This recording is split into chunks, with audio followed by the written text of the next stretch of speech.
YouTube, hello, Drail here. Welcome to the tavern. Pull up a chair, grab a drink, and I hope you enjoyed today's episode of Genshin. Episode 10 in the series so far, folks. Man, it's been a bit. What we're doing today in the story is we're going to be doing daily commissions in this episode. Daily commissions, followed by finishing off Act 4 of the Sumeru Archon Quest, very briefly touching on the Golden Slumber World quest for Sumeru. And then from there, we start Act 5 of the Sumeru Archon Quest as well. And we stop about halfway through it, I think. But past that, I hope you'll enjoy the episode. And if you do, please consider giving that like and subscribe button a hit. Ring that bell. And I'll see you all at the end. See you later. Greetings, everyone. It is I, Drail. I hope all of you are well today.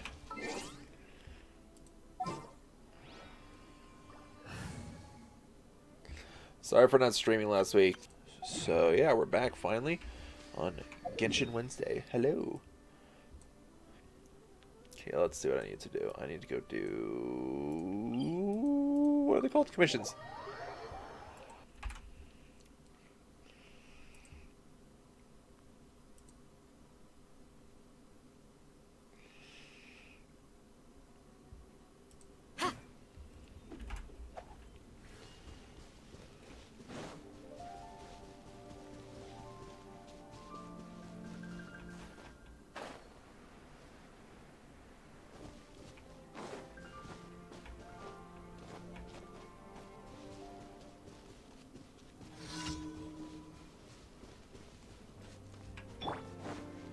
All eyes on me. Positions. Yeah. Do your worst.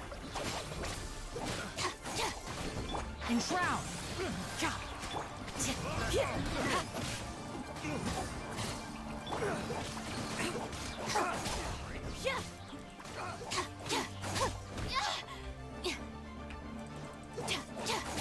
With all my strength.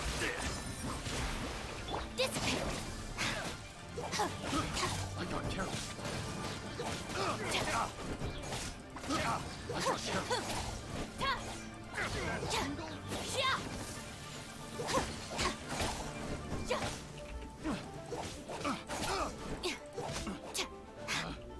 Picked the wrong tether catcher.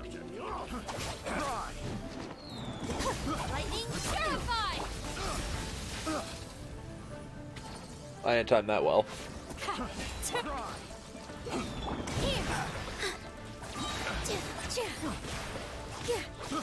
I got careless. One with the forest. Flee. Stand with me.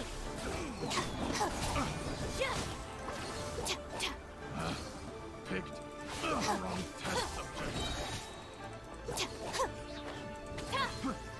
I'll settle this. I'll uproot you. Enshroud. Place my hand. Dissipate. Picked the wrong test subject. Positions.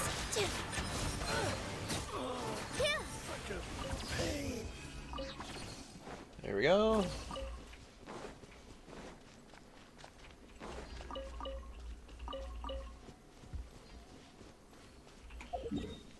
Okay, let's see, over there. Okay.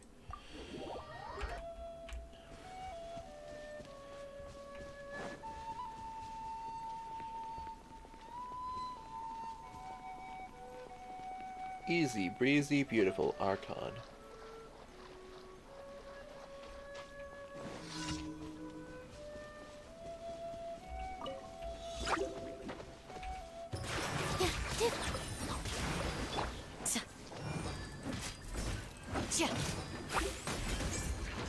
You're exposed.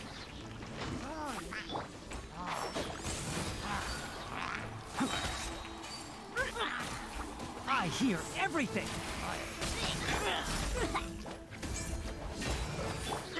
Here, dance with the waves.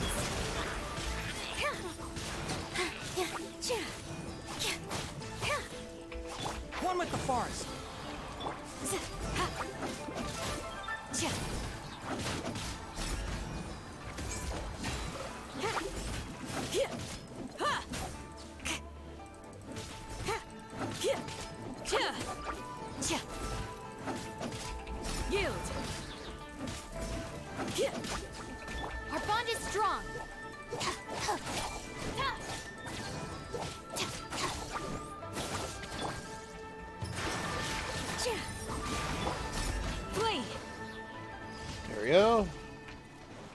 Very nice. Okay, what's next?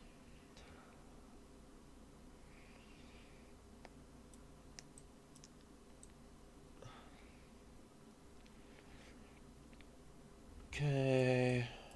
Yep, over there on the island, of course.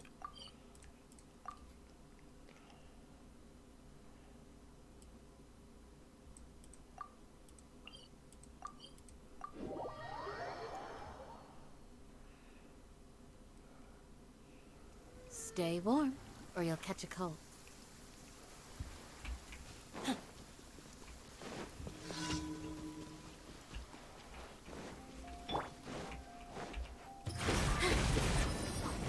All eyes on me. This way. Lightning terrified.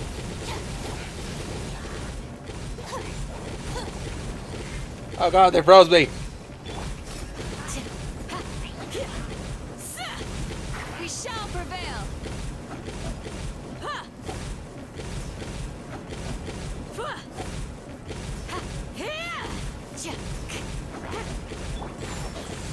Our bond is strong.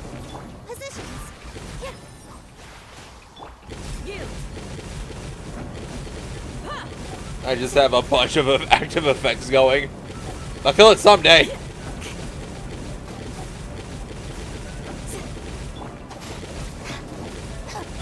Do your worst.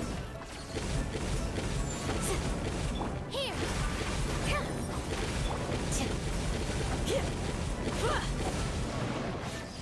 Damn. Okay, last one over here. Bottomless appetite. Huh.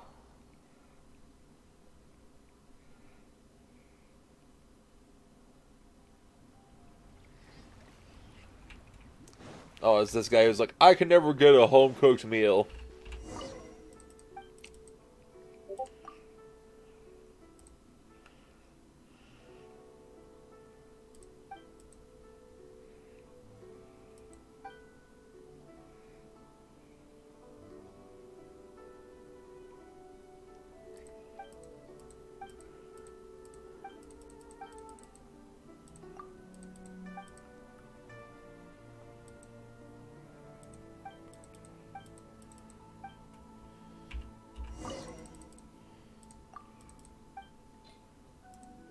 Here, egg.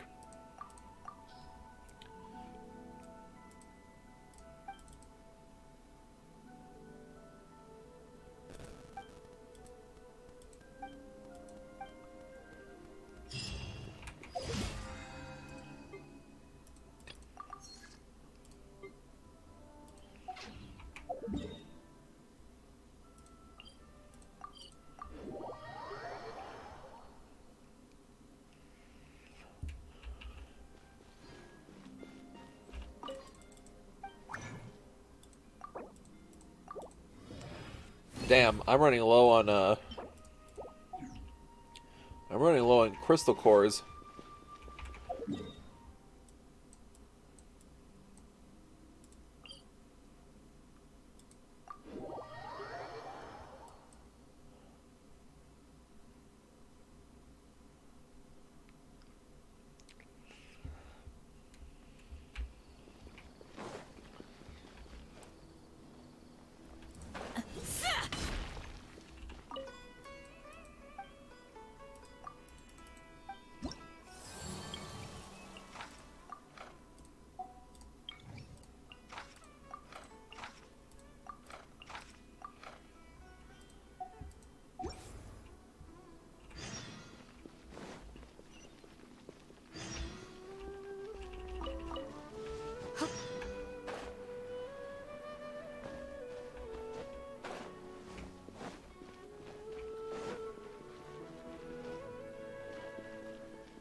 Ad Astra Abbot.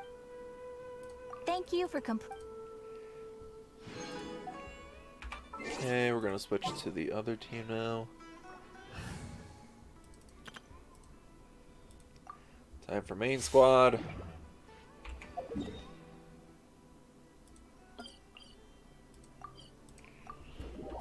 See.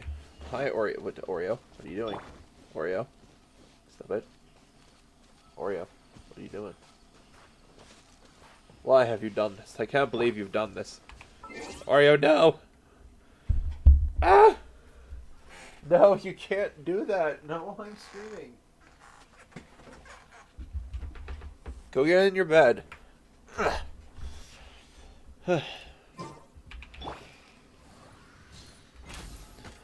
Happy to Looking oblige. for trouble? Time to Access denied. Now you're testing my patience.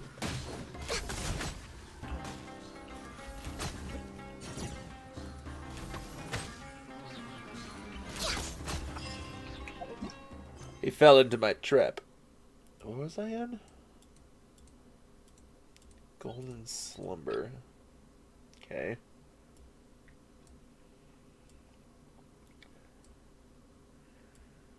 Okay, I am in Act 3. Chapter 3?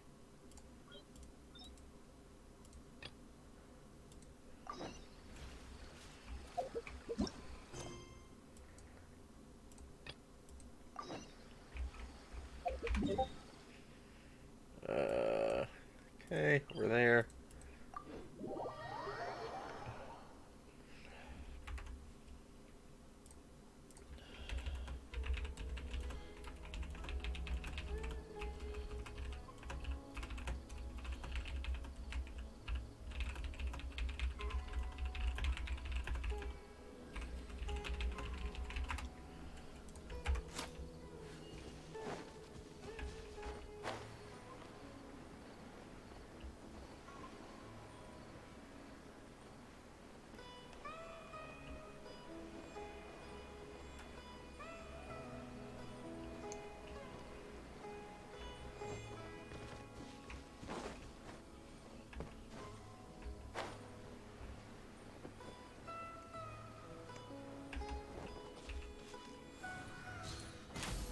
You'll get frostbite. Waste time. Germinate. Let's do this quickly. It's time for a flash freeze. Nice and spicy. You're toast. Born of ice and frost. Ow.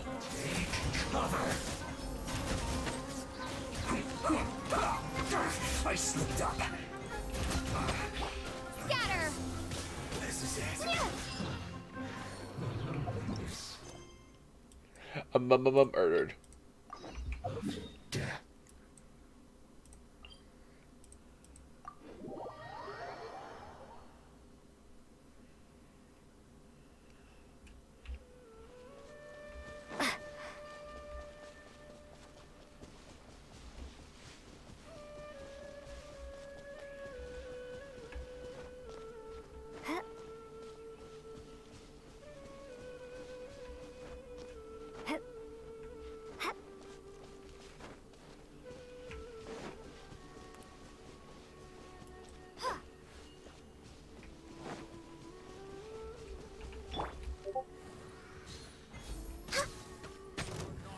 A new punching bag. Take that! Man, I missed. Yow! Boba, get them. Ha! How regret. Scatter. How heartless.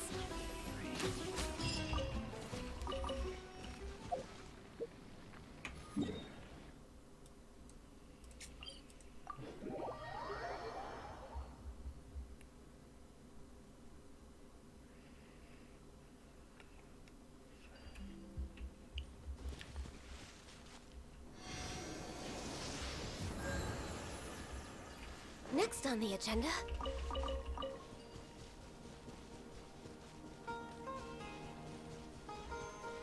Is that what I'm hunting?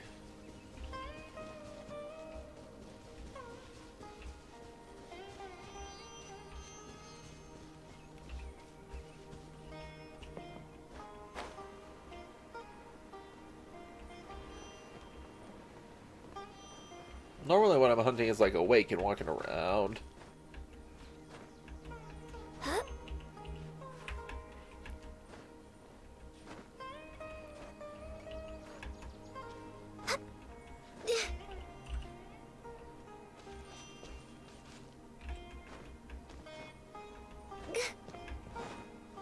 don't think it's this, but I'll try.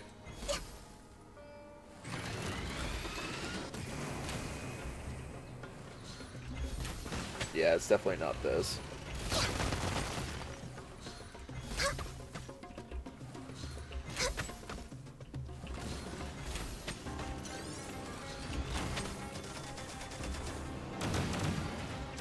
Oh, there he is.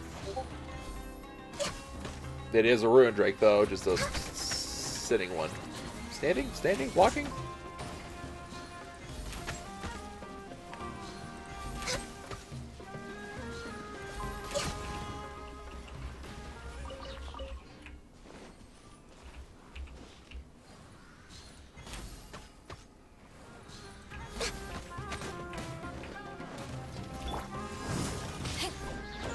Eyes on me!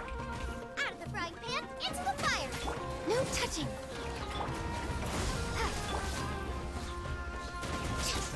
Did I miscalculate?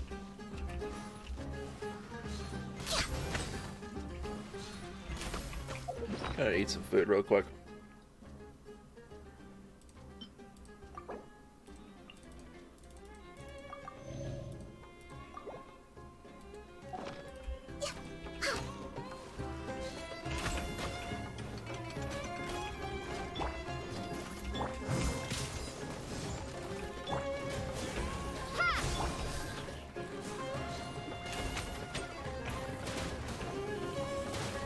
God damn.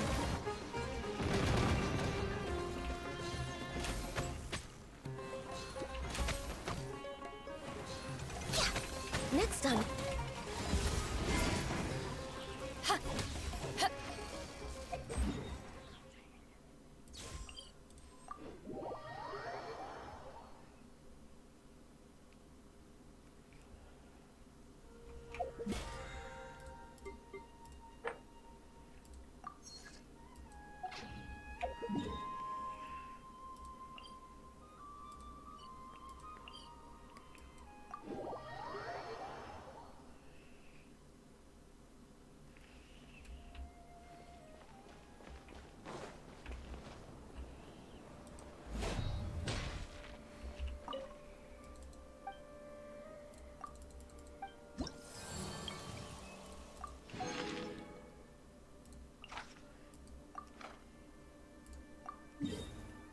Invulnerability to hydro damage, huh?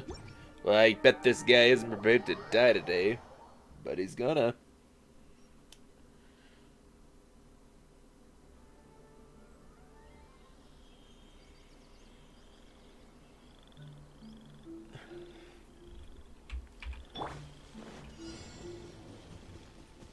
Oh yeah, there he is, right there. Look at that. Whoa. Okay, I'll be honest. I landed on there completely by accident.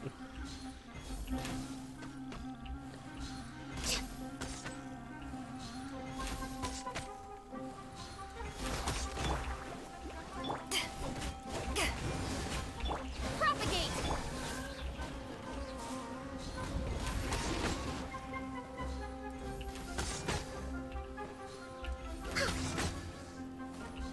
I can fix this. Access denied. There we go.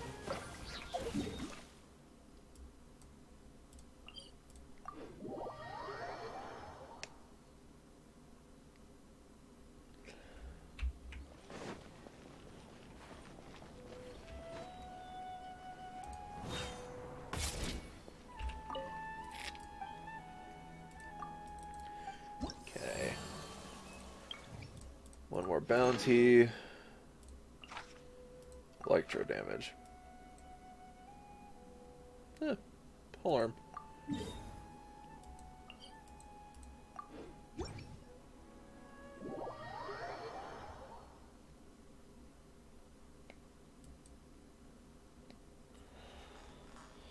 Alright.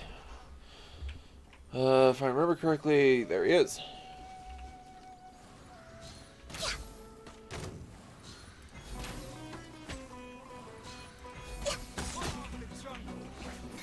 Let's end this now. This is long overdue. Eat this! Now you're testing my patience. patience. Scatter! Huh. Yeah. Born of Murdered! Rocking it.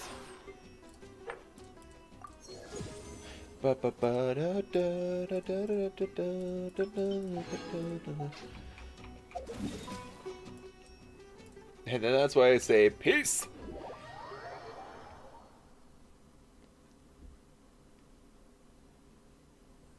Okay, got that done.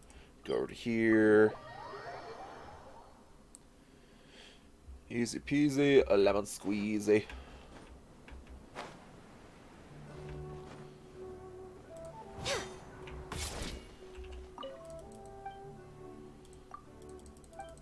No, I didn't mean to talk to you. No!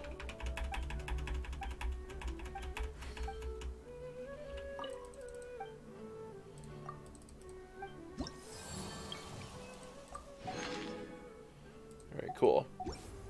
That's all done.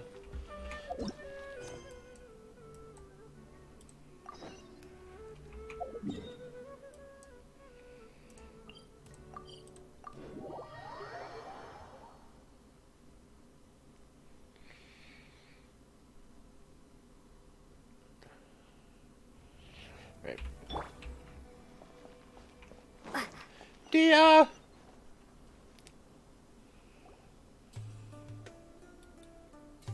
You're all here so early. Looks like we have everyone here. Isak, are you sure you want to come with us? I'll watch from a safe distance. Dehya, I want to be there to bring Grandpa home. Okay, let's go then. Dehya, wait. What's the matter? I heard that you were quite reckless yesterday. No more of that today, understood? Or I'll be very upset with you. Oh boy. Fine. Hey, okay, how you doing? Dehya, shit, she said it. I gotta do it now.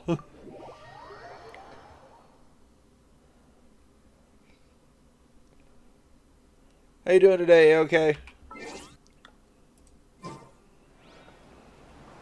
Oh yeah. Because new wishes, we're gonna try a little bit for Nahida.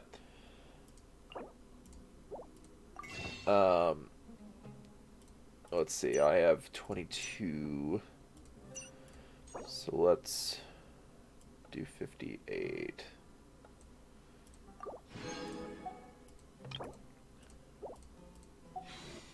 Okay, I have 80 wishes. I can technically attempt Nahida. But before that, we're just going to do a few 10 pulls. Hey, Noel. Oh, nice. Wait, what does they get me up to Noel for?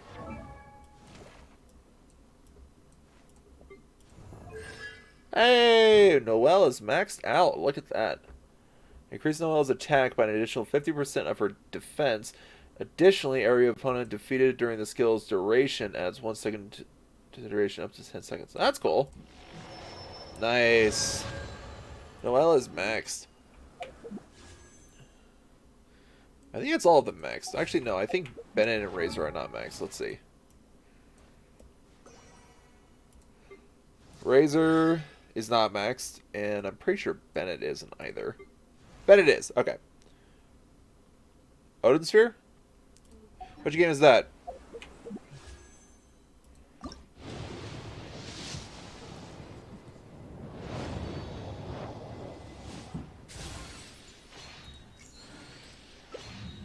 I wouldn't mind getting Nahida, just because she's very cute, and she's actually, from her build, from how her build looks, she was really powerful too. No.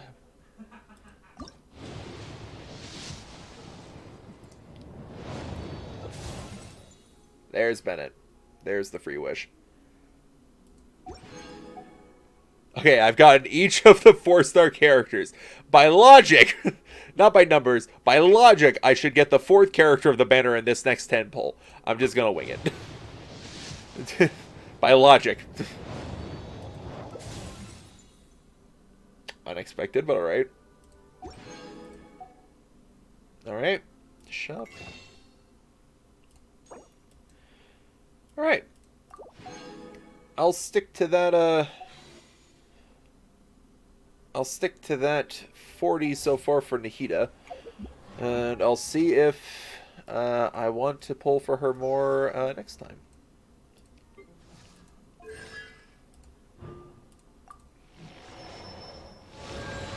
Razor is almost maxed out. Man. What did that one I just get? I gotcha. What was this last one?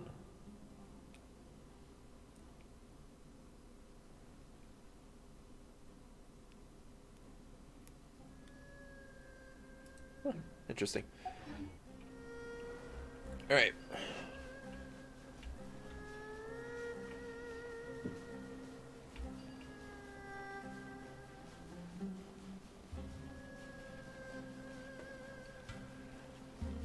Oh, that explains why I couldn't come over here and, like, unlock this place earlier.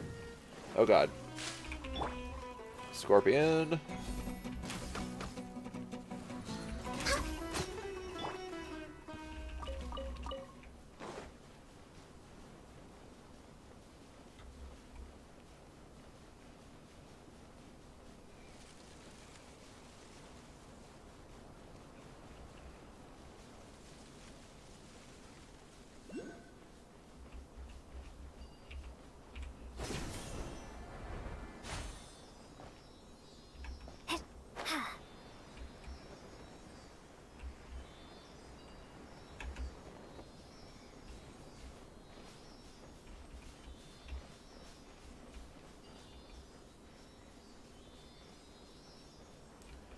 Where is this Sealy going?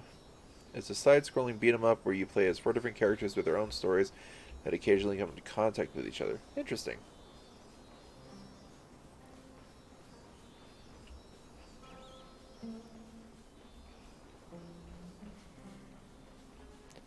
Those guys, those boys' pathing is a little busted.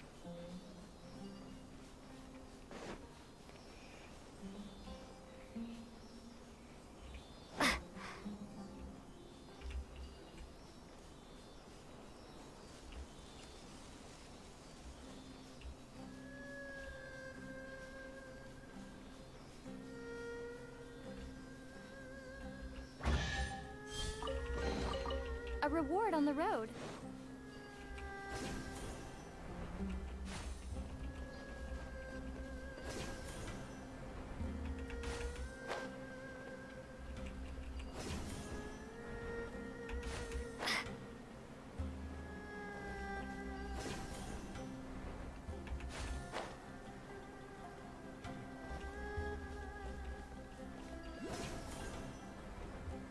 Oh, there they are.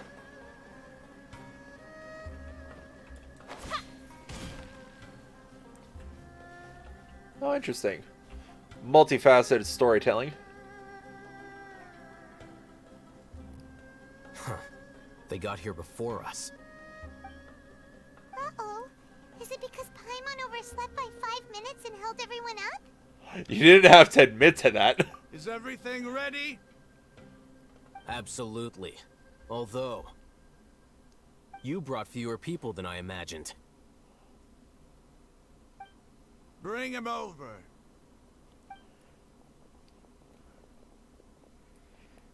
Grandpa! Why is there only one of them? Rahman, I've always thought of you as a man of his word. What's this about? It's a 1-for-1 exchange. Sounds fair, don't you think? And let me put it this way. Agreeing to any kind of deal with the Dendro Archon's people is already a huge compromise on my part. Don't you think you've asked enough?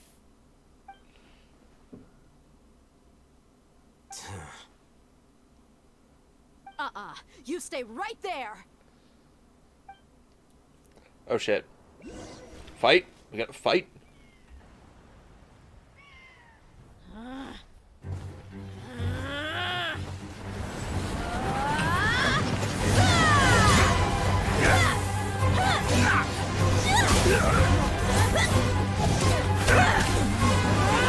Flame! What do you think you're doing? Grandpa! Don't you see this blade here? You coward! Why are your hands shaking?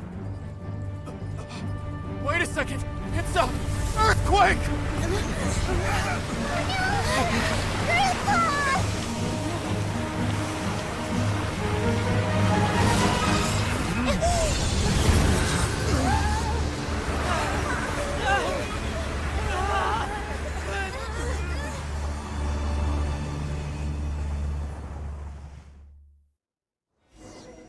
Fuck yeah, Dehya. Fuck yeah. Paimon's dizzy. Is everyone okay?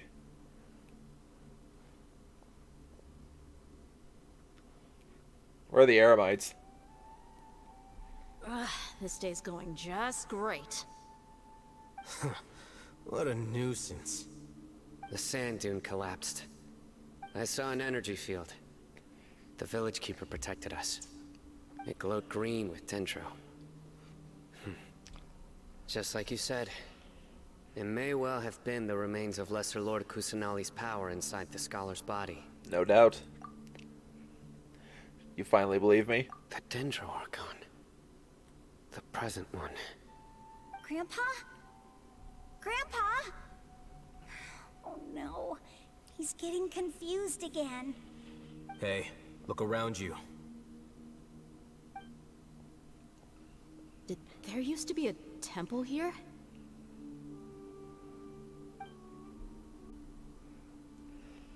It seems that when the sand dune collapsed, it exposed these underground structures.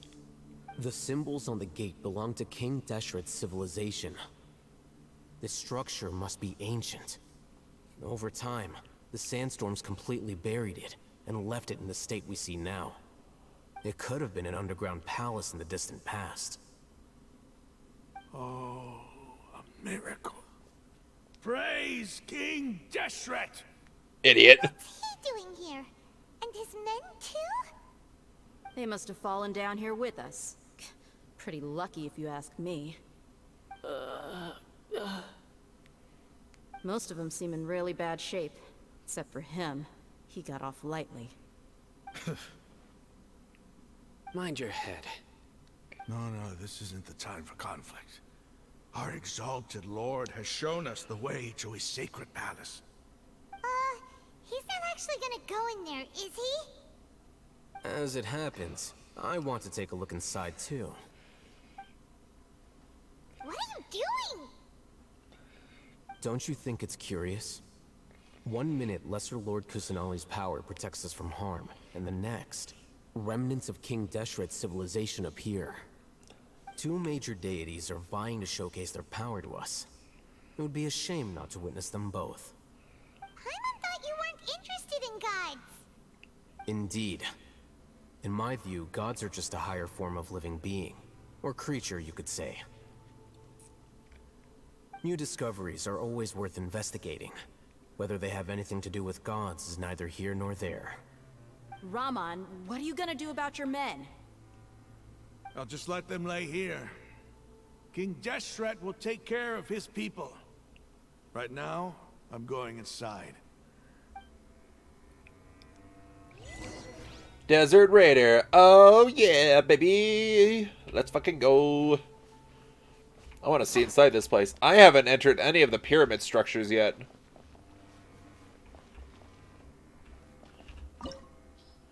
Oh, it's a domain dungeon place. Oh boy.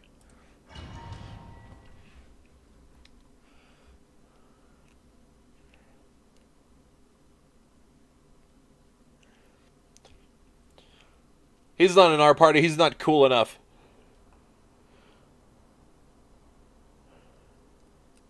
It's full of life here. This defies comprehension. It looked completely desolate from the outside. Yet, it flows with energy inside. Yeah, and there's so many plants. It's so pretty! Sir Rahman. Huh? Me? Do you see another Rahman here? Are you mocking me? What do you mean, sir? Interpret it however you want. But there's something I'd like to draw your attention to. While this structure is clearly left over from King Deshret's civilization, the energy that flows in here is that of the Dendro Archon. Whatever you say. It's not like I have a vision. There's nothing to be angry about. Think of this as an academic journey. It does seem kind of strange. If that's true, then we might have to explore this whole area to find an explanation.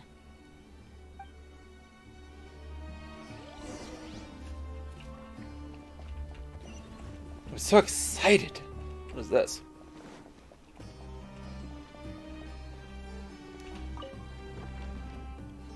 Huh? Oh.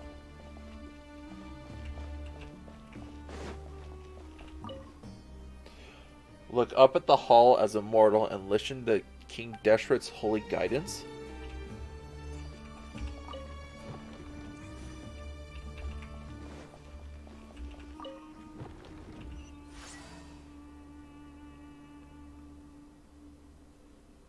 Okay, cool.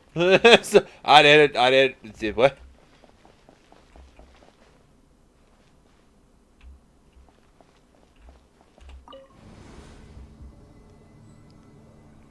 Oh boy.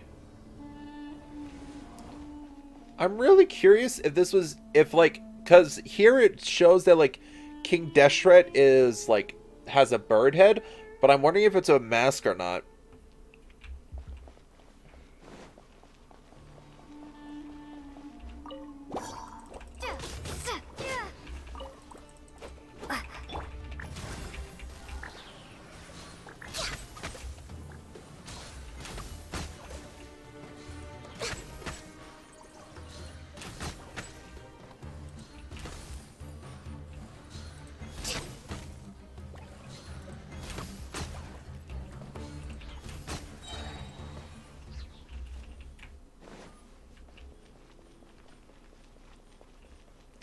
Kind of.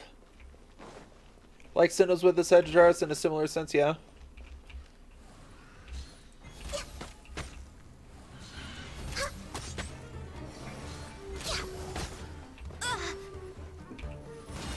Nice and spicy!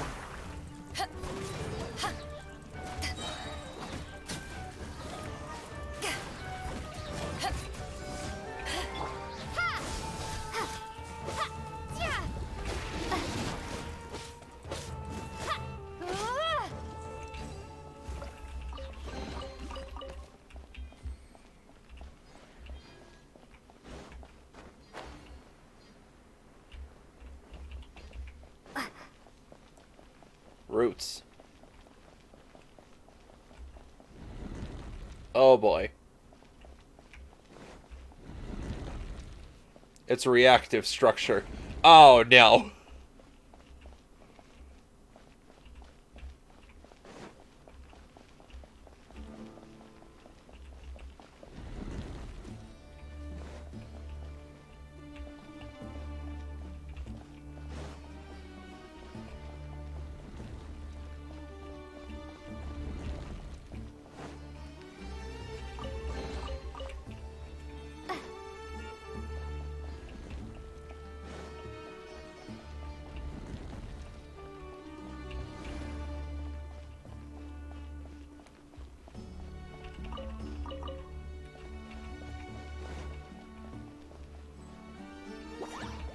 Scatter! No touching!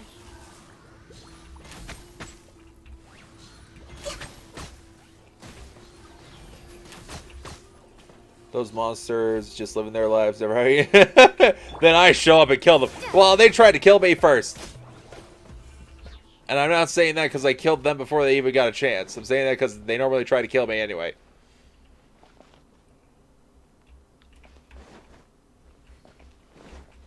Ooh. Another chest.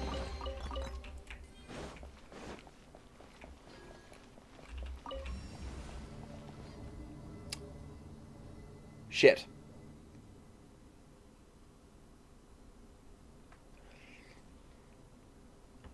I didn't expect that. Come back, please.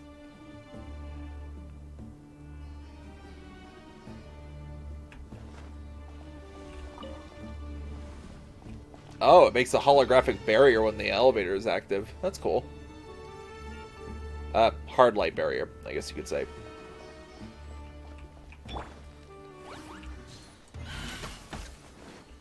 Access denied. Out of the frying pan. Propagate. Yeah.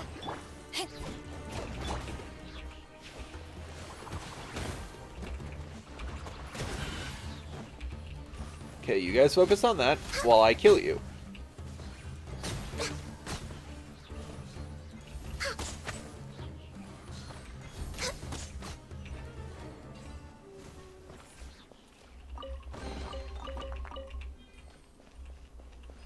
What's this? After 6 days of infiltrating the temple, I finally understood the priest's parlor tricks.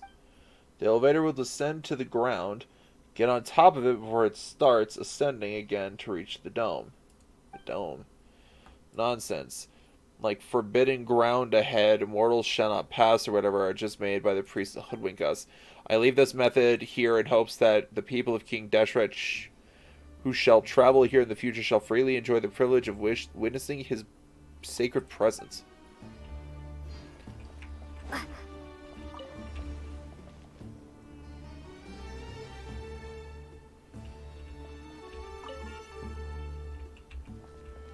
Oh god! It acted a lot faster than I thought it would.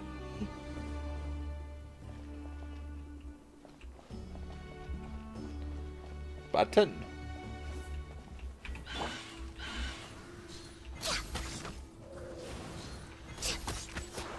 No touching.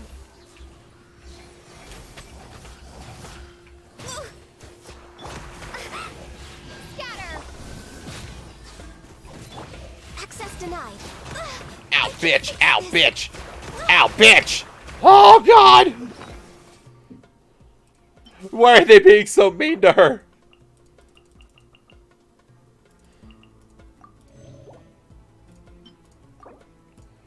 They were being so mean to Ganyu.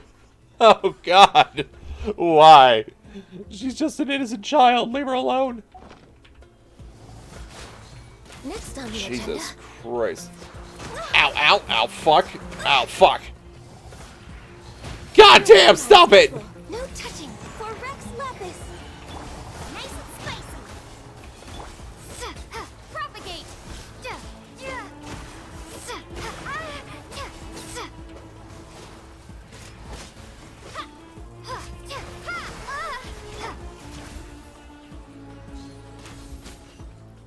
I did it. Holy hell. Yeah, poor Ganyu indeed. What happened?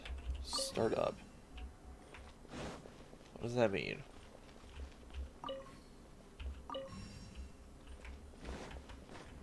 Oh.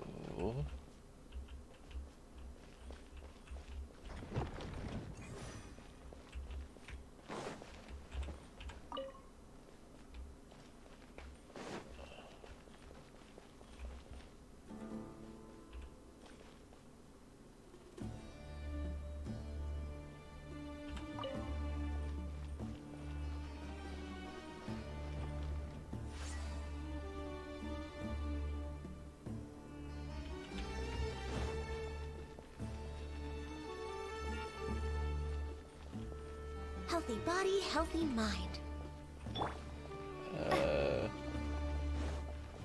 I'm guessing I'm going up. I'm not going up high. Whoa.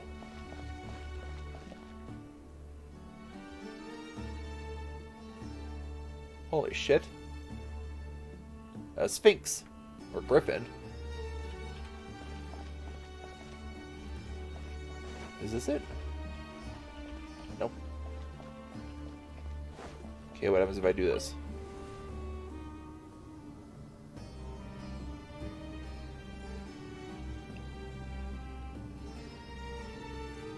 Oh, I'm going a lot farther down, I think. Oh.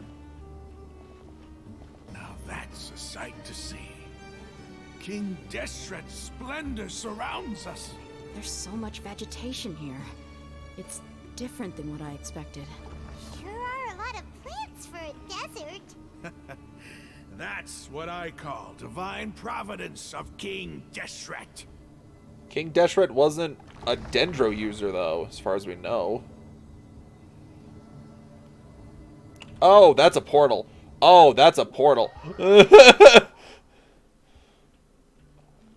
Oh, shit.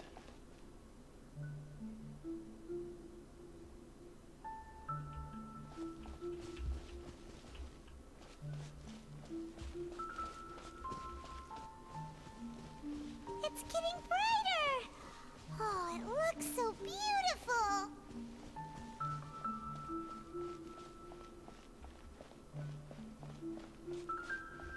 An Anubis statue. Wait.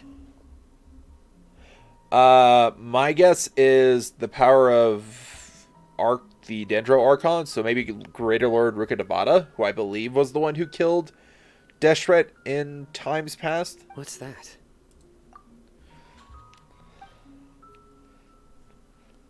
A load of flowers. And it looks like there's something among them. It looks like a tomb. These are King Deshret runes. They left something behind. Yes. It's an elegy written in an ancient script. What does it say? Here lies our faithful priest Kasala. His wisdom is a miracle among the people, deserving of high praise and admiration. You can read ancient King Deshret script? Of course. Every student needs to master at least 20 languages before they graduate. He's not serious, right? There's still something off about this place. The elemental energy here is too concentrated. The scent of life. Is it trying to tell us something? Is this it? Analyzing. I'm sorry, what? I'm sorry, what? Is there an AI system active currently? There seems to be a hidden message among these skeletal remains. Excellent. There's a device from King Deshret's civilization in this gravesite. I'll transmit the information over and project it for everyone to see. Isn't sharing knowledge against the Academia's rules? Yes. However, under the circumstances, I'd prefer you to see this for yourself. You'll understand after watching it. We're about to watch a movie.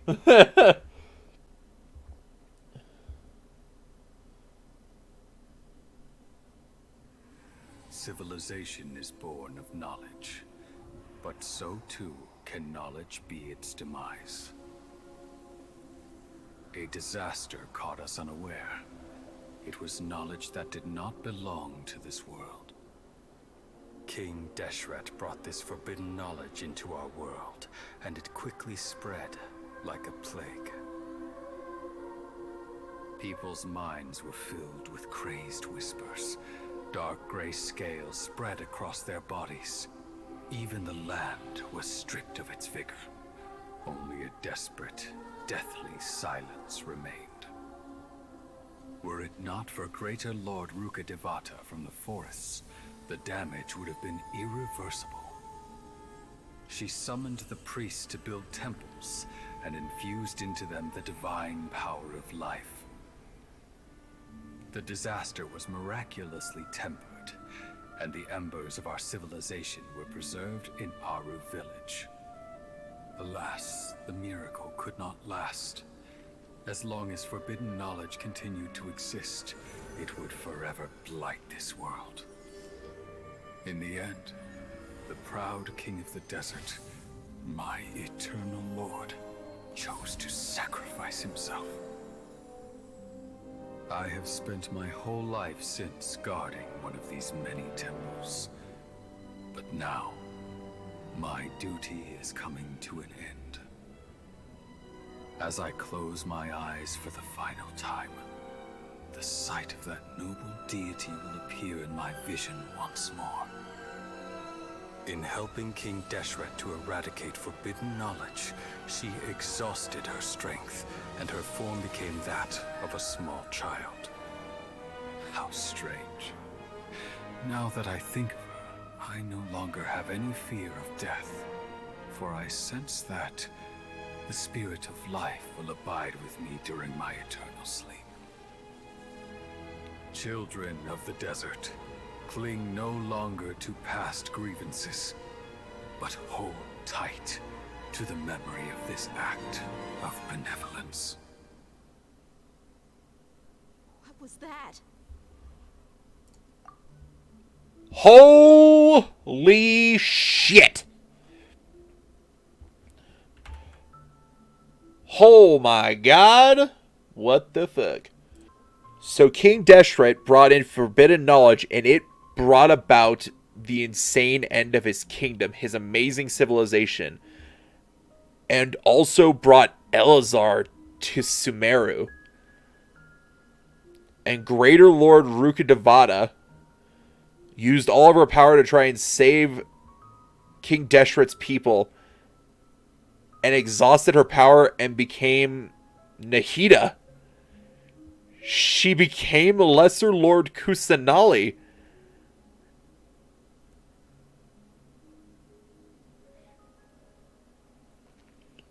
We have to tell Nahida, definitely. I hope we do. But holy shit, because that means that her statement about her being the moon is so much more truth than before. Like, she was thinking that she was the moon because the sun died. She thought the sun was dead and that she was born. Like, Greater Lord Rukkhadevata died so that she could be born. And Greater Lord Rukkhadevata was like the sun. And Nahida is the moon because she's just a reflection of her. But that's so much more true now because Nahida was Greater Lord Rukkhadevata. And she is but a pittance compared to what she was after she did so much and used so much of her power. The priest's memories. Holy fuck. No, impossible. Greater Lord Rukkhadevata. So the former Dendro Archon and King Deshret were never enemies at all. Sino, you just saw the memories. What do you mean former Dendro Archon? She's the same Dendro Archon, they just gave her a new name. But this doesn't make any sense. The Dendro Archon's followers, they're clearly... Was that the former Dendro Archon? She became so tiny in the end. Guys, why are you all so stupid? Come on! Greater Lord Rukkhadevata came to the rescue of King Deshret and his people, but eradicating the forbidden knowledge took so much of her power. The two deities' followers have resented each other all this time, completely unaware that their gods stuck by each other through life and death. You might be distrustful of the Akasha, but there's no reason for you to doubt King Deshret's technology. You've just witnessed his priest's last words.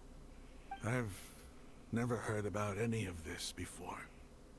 The surviving followers of King Deshret all gathered in Aru village. Our god did not make mistakes. We refuse to believe any of the rumors. King Deshret's death, the all but total annihilation of our civilization, it was all Greater Lord Rukkhadevata's doing. We saw her as nothing more than a traitor, who stabbed us in the back in our moment of crisis. Just like us humans, fighting, feuding, double-crossing each other to survive in the desert. You were blinded by your prejudice. I mean, he's already half blind. If I hadn't seen this for myself, if I hadn't witnessed his last words with my own eyes, ears, and heart, how could I ever begin to accept this? The truth is so far from what I've always known.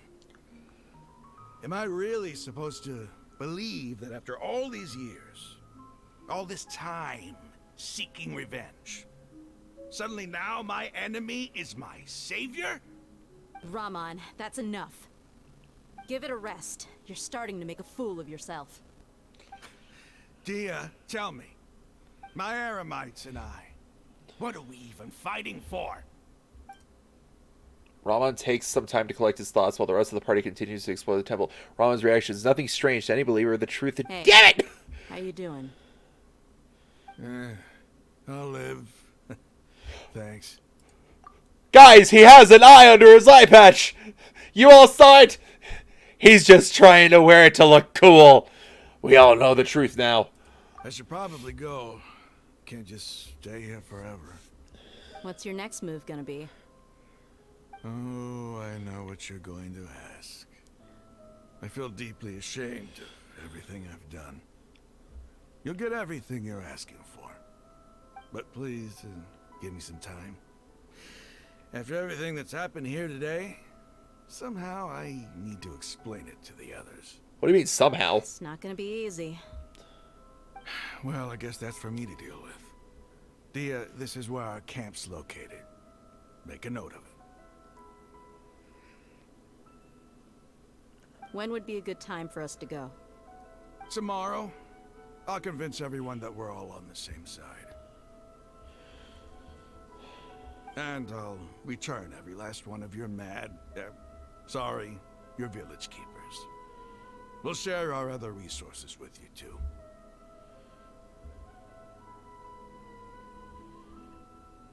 You seem to finally understand that our true enemy is the sages. Fuck those sages, man. They fucking suck. Also, once again, literally, the fact that it's like, yes, this proves even more that the sages are utter dicks. Like, the heads of the academia are utter dicks and are insulting Greater Lord Rukkhadevata as well as Nahida by doing what they're doing. I fucking hate them. I hate them so much. Yes. The gods never gave up on anyone. It's the people responsible for all this that need to face the consequences of their actions. That must have been rough. But he seems to have figured things out now. Rahman's no fool. Being the leader of your own faction in the desert is no easy feat. It's too bad he was held back by his belief in King Deshret. But now that that's changed, I guess we have a few more people on our side. This is a turn for the better. The outcome, at least, is favorable. We should get going too. Let's head back, have a proper meal, and a nice, long sleep. We'll need all our energy tomorrow.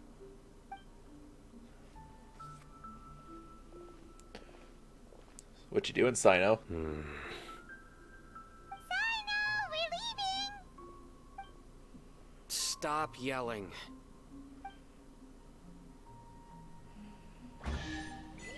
Hot damn! Hot dog, hot diggity dog, hot dog, hot dog, hot diggity dog, hot dog, hot dog, hot diggity dog, hot diggity dog, da, da, da, da. Man. Kusanali is Rukkhadevata. Fucking wild. Now, how the shit am I supposed to get out of here without fast traveling? Or am I only meant to get out of here with fast traveling? I could climb that, I think. It'd be annoying, but I could do it. Screw it.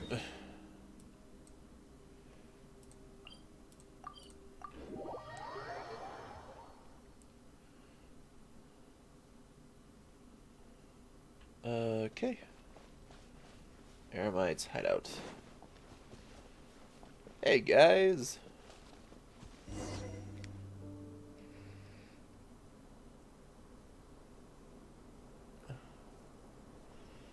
Raman, we're here.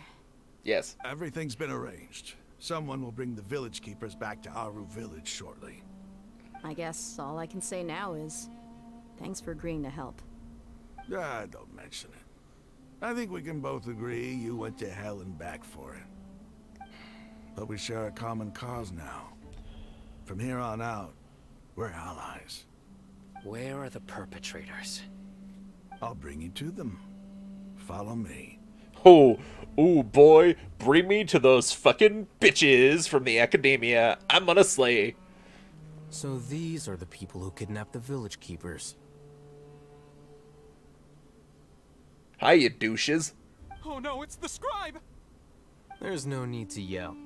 No one can help you now. We've been all over the desert trying to find you. That's right.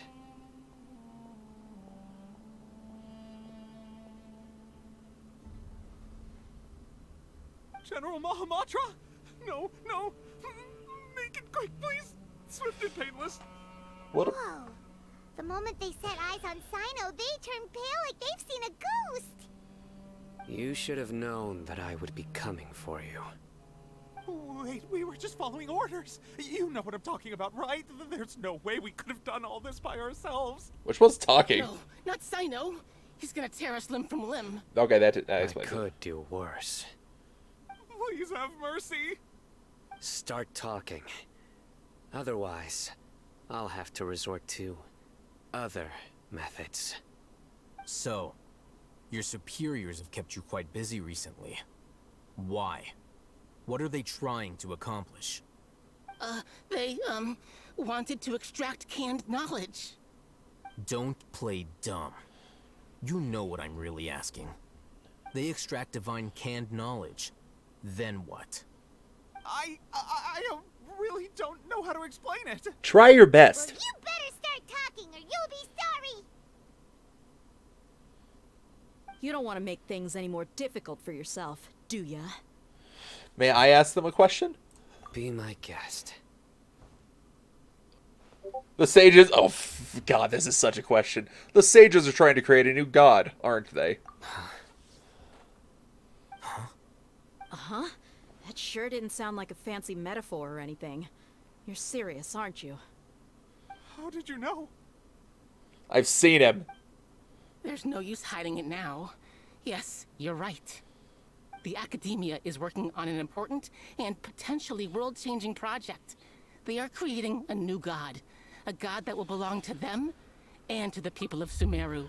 Hey, you fuck sticks, you already got a god. You just keep her caged like a little bird.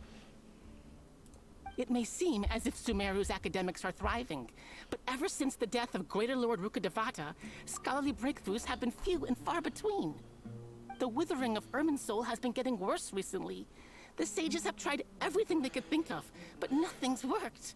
I'm always hearing them say things like, if only Greater Lord Rukkhadevata was still with us. Continue. And then, someone from the Fatui showed up. They called him the Doctor. He brought a gnosis and said he wanted to borrow the Academia's research facilities. Wait. Dottore brought the gnosis? So that must mean that Scaramouche went to Dottore after Inazuma with the Electro-Gnosis. Or Dottore was able to find Scaramouche and convince him with this plan. Yo, what? The Doctor was previously expelled from the Academia. At first, the sages looked down at him in disdain. But when he said those words, everyone's expression changed. He asked them, "Do you wish to create a god?" This is what the arrogant ignorance at the extreme end of academia looks like. First, the Academia spent a long time constructing a divine vessel, which was based on an exquisite humanoid puppet. After that, they harvested dreams via the Zeb-Zerus Festival Samsara, maximizing the Akasha's output.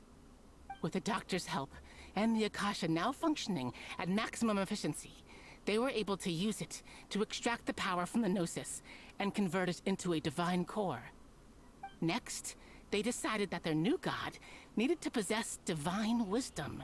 For that to happen, they needed a huge quantity of divine canned knowledge. I kind of like that Dehya's got like this smile on right now, and it just, to me, it's just screaming, man, look at these fucking idiots. It adds up. But how do you determine whether the knowledge extracted is of divine origin? Call it an educated guess? The Academia has been trying to figure out the exact source of the Scholar's madness for centuries, but to no avail. Nobody can explain the cause of this phenomenon. Surely you can see what that implies, Scribe Al-Haytham. If it's knowledge no mortal can comprehend, then it must be something only gods are able to decipher. In other words, it's the source of the God of Wisdom's omniscience and omnipotence.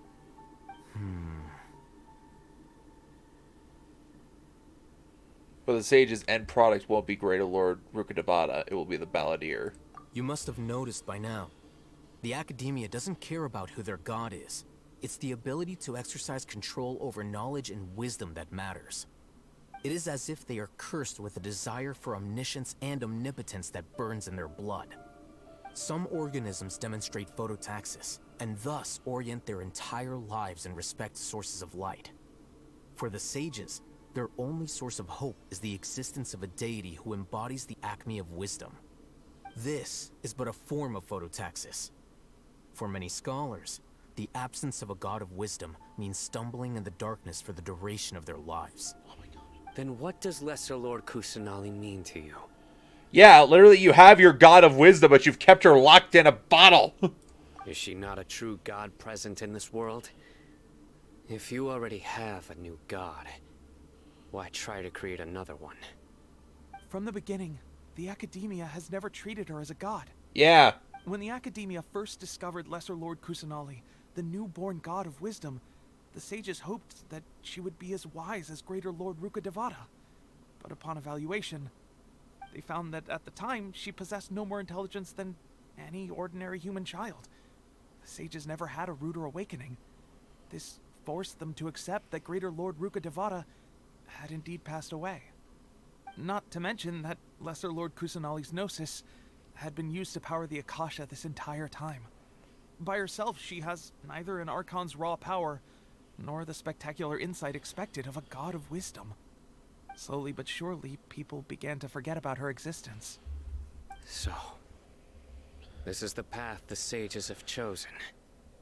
Okay, let's be honest here, you little fuck.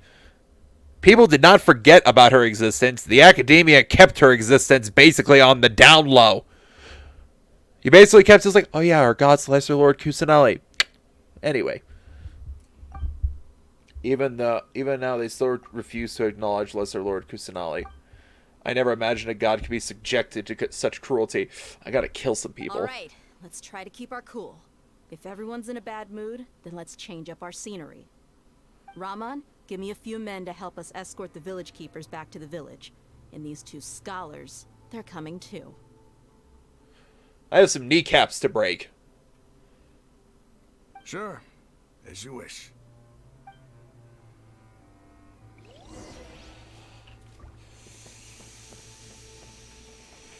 Okay, let's go vent on something in the desert. Hey, Fatui! That works! The perfect punching bags. Or not.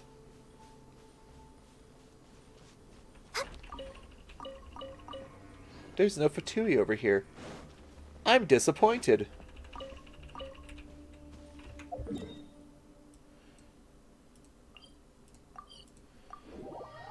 Disappointed I am.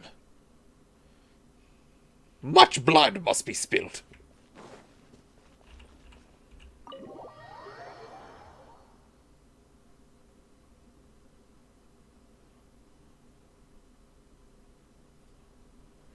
The village keepers you found have all been returned to their homes, and each one has a dedicated caregiver to look after them. The two new scholars are being kept under close supervision, too. Really great work, everyone. The atmosphere is so heavy. It's hard to not feel weighed down by what we just learned. Despite everything Lesser Lord Kusanali has done for her people, the Academia has abandoned her in the sanctuary of Surasthana like a lost cause. Even those she protected have never realized what a small childlike... There's such a small and childlike God in the world. Stop spacing out! Come on, is there nothing left to talk about? In that case, let's all get some water and try to think about something else. Or I can go fetch some snacks. Oh, Paimon's so coming with you. Do you have any plans, traveler? Gods above, you're not talking about work, are you? I want to share everything I know with all of you. All of you. Traveler just pulls out her sword. I'm gonna storm Sumeru City and break the God of Knowledge out. So you were still withholding some information? Yes, I'm sorry. I had my reasons, but now I know we're all in this together. In between the conversations, Candace and Paimon bring over snacks and tea. Dehya's expression is relaxed, as if her mood hasn't been affected by the heavy conversation at all. Sino has a firm and solemn expression on his face. It looks like he's made up his mind about something. The core of his beliefs, his motivation to pursue the right course of action. Everything is so clear. Al-Haytham turns towards the crowd. He just wants to listen too. After that, the whole story comes out. All the experiences, feelings, and secrets are shared freely with everyone. To share everything means to consider everyone as allies. From today on, everyone will fight for the same goal. Even though we lived through all of this firsthand, it still feels super surreal to hear you talk about it again. That's everything we've experienced so far in Sumeru. What a whirlwind of a story. Felt like I was holding my breath the whole time. It seems like there will be more issues to face in the days ahead than I'd anticipated. Still, now's a good time to make our next move. Now that Ramon's joined us, we'll be an even stronger team. It's time to make a plan. Indeed. These events are a flagrant transgression of the rules in every sense. We cannot allow it to continue. So, everyone, are we on the same page? Crush the sages and rescue our god. That is our ultimate goal. No matter what lies ahead, I will do my utmost. Well, let's brainstorm a little more about what other resources we can draw on. The next time we gather here, we must have a solid plan. Yep, it'll work out for sure.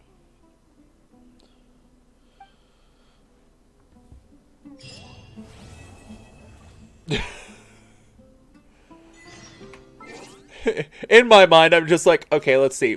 First coming to this world, I helped a god save his dragon friend familiar. I then helped defeat an ancient god that threatened to destroy a country. I then fought the god of another country, and now I'm rescuing the god of a fourth country.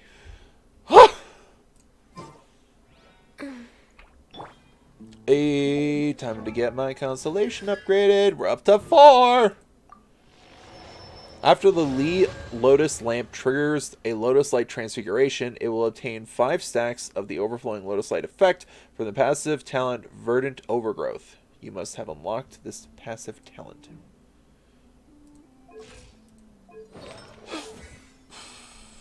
Verdant Overgrowth.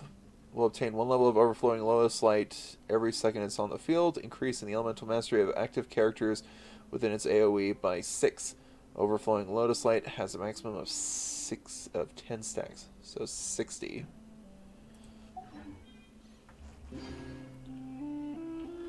I don't know who to. Oh shit! I gotta leave the village chief's house. Oh no.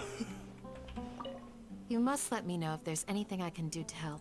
Though I cannot leave Aru Village, I can't help but feel stirred when I see the looks in your eyes. Stirred. I've never felt as roused as this when fighting alone in the past. I suppose this must be the power of camaraderie. I'm teaching Candace how to be a team player. Don't rush. This is a big undertaking, and the planning and preparation for what lies ahead will no doubt take some time. Take it slowly. We need to make sure the plan is as effective as possible. He's starting to read his book again. Hey, are you even listening? Would you like me to lend you something to read?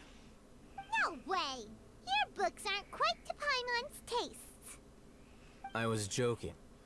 I know my books are far too difficult for you, and I have no intention of lending them out. Brutal. Ugh, you're still annoying. Fucking brutal. In the past, I never imagined that even the gods could suffer from hardship.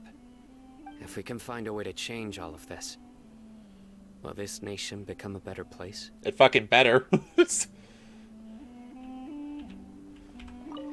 The past few days have been some of the most challenging work I've ever taken on. And none of it'll earn me a single mora. I can't believe it. Look on the bright side, Dehya. Maybe we'll get a huge reward after this is all over. You've got a point.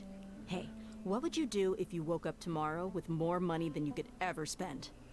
Paimon would buy boatloads of tasty snacks. That's it? And maybe some tasty drinks as well? How adorable. Well, here's to all our indulgent fantasies. If there's a chance they can come true, I'll give it my best shot. And here's hoping that everything we do from now on will change this world for the better. Fuck yeah. Can I cook? Oh, I can't cook in this. That's sad. Alright, here we go.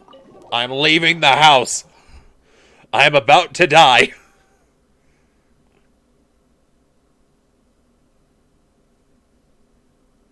Wait until the next day. Okay, I believe you.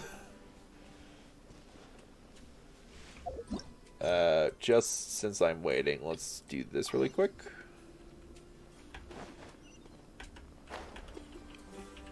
Hello, mystery man. Excuse me, are you Boniface? We're with the Adventurers Guild. Oh, hello there. By looking at your attire, you aren't locals, are you? I was under the impression that the Adventurers Guild would send local adventurers who might be better appraised of the situation. That said, I'm not from around here either. Making a living here is tough for outsiders. My associate and I are both Mondstadters. We originally traveled to Sumeru City to trade in supplies, and only came here at the request of a researcher from the Academia. You came all the way from Mondstadt to the desert to do business? Of course! Since you came somewhere as remote as this desert, you too must be have been around the block too, I suppose. Of course, we know your hometown pretty well too. Well now, then speaking of which, you must know that what sets Mondstadters apart from others, freedom. That's right, what we Mondstadters value most of all is freedom. Right, what I meant to say is that we Mondstadters... What? What do you say? How does that saying go again? Go with the wind. Come on, it's actually let the wind lead. Yes, right, that's the one. I don't think he's a Mondstadter. When the north wind began to blow, some dandelion seeds were blown across the sea to Inazuma, while others were swept away to Liyue. As for me, I guess I was favored by the Animal Archon. I didn't stop at Liyue and got blown all the way to Sumeru. The climate and the way of life here may be a far cry from that of Mondstadt, but I'm here and I intend to make the best of things. So that's how it is. Still, you can tell us more about the commission you posted at the Adventurers Guild. Oh, well, I accept the Academia's researcher commission, didn't I? Terzad, that's the researcher's name. He took 2 mercenaries with him to look for some ruins, probably for some archaeological research, but I don't really know much about the Academia's stuff. In addition to providing them with some supplies, my associate and I also rented a few sumpter beasts out to them. Noctigal, my associate, was worried that they'd struggle to steer the sumpter beasts, so he decided to go with them. We originally arranged to use a duskbird to send messages every once in a while so that I could be informed of their progress or raise supplies to send to them as the situation required. We did exchange messages at first, but I haven't heard a peep from them in the last 2 days. That's what I've been worrying about. That's why I've decided to post a commission on the Adventurers Guild, and well, here you are. The desert is very dangerous, and you two seem so young. Are you sure you can handle the place like this? Are you underestimating us? You left Mondstadt, so maybe you're out of the loop. But you should know that Lumine isn't just an ordinary adventurer. She's an honorary knight of the Knights of Favonius. Huh, wait. Then you must be the celebrated Lumine? Oh, then you have heard after all. That's right, this is the renowned Lumine, and Paimon is the famed Paimon.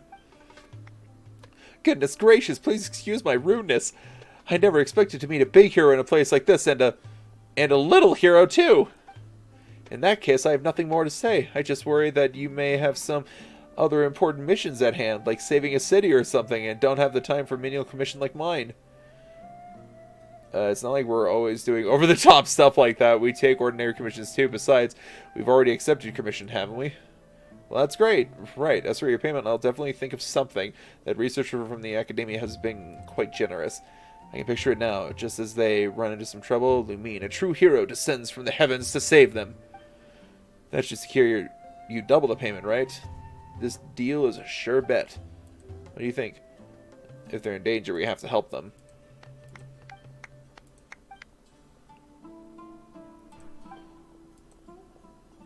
Does the actual Cyrus know about this? Huh? Well, it's fine. Just don't tell him. No one will know. Anyway, the researchers in the other left head west. Trials. I'll leave the rest to you two.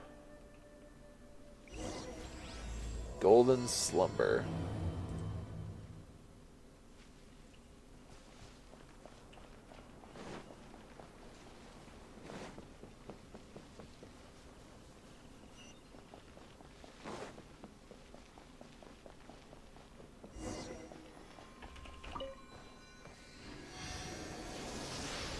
Researcher merchant caravan.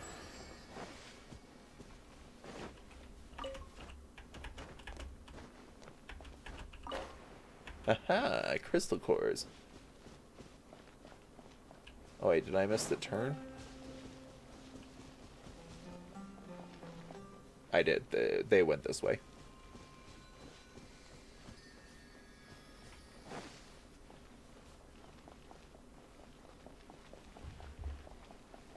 Ugh. Follow the footprints and search for the archaeology team.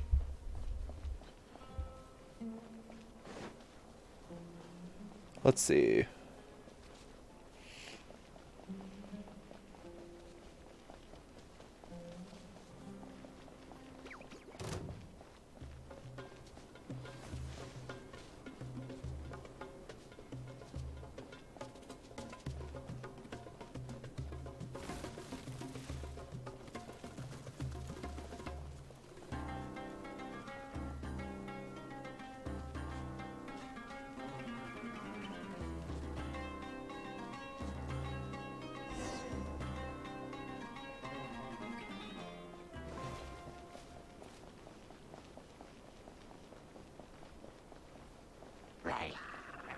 No, just ignore me. I said ignore me! Tuzan's guy is both a knowledgeable and humble person. One of us is very generous to Mora. Ooh.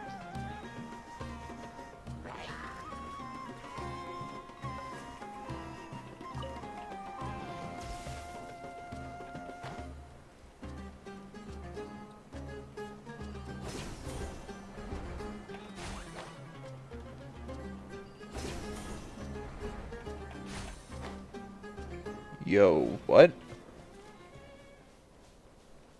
I feel like this enormous hole wasn't here before.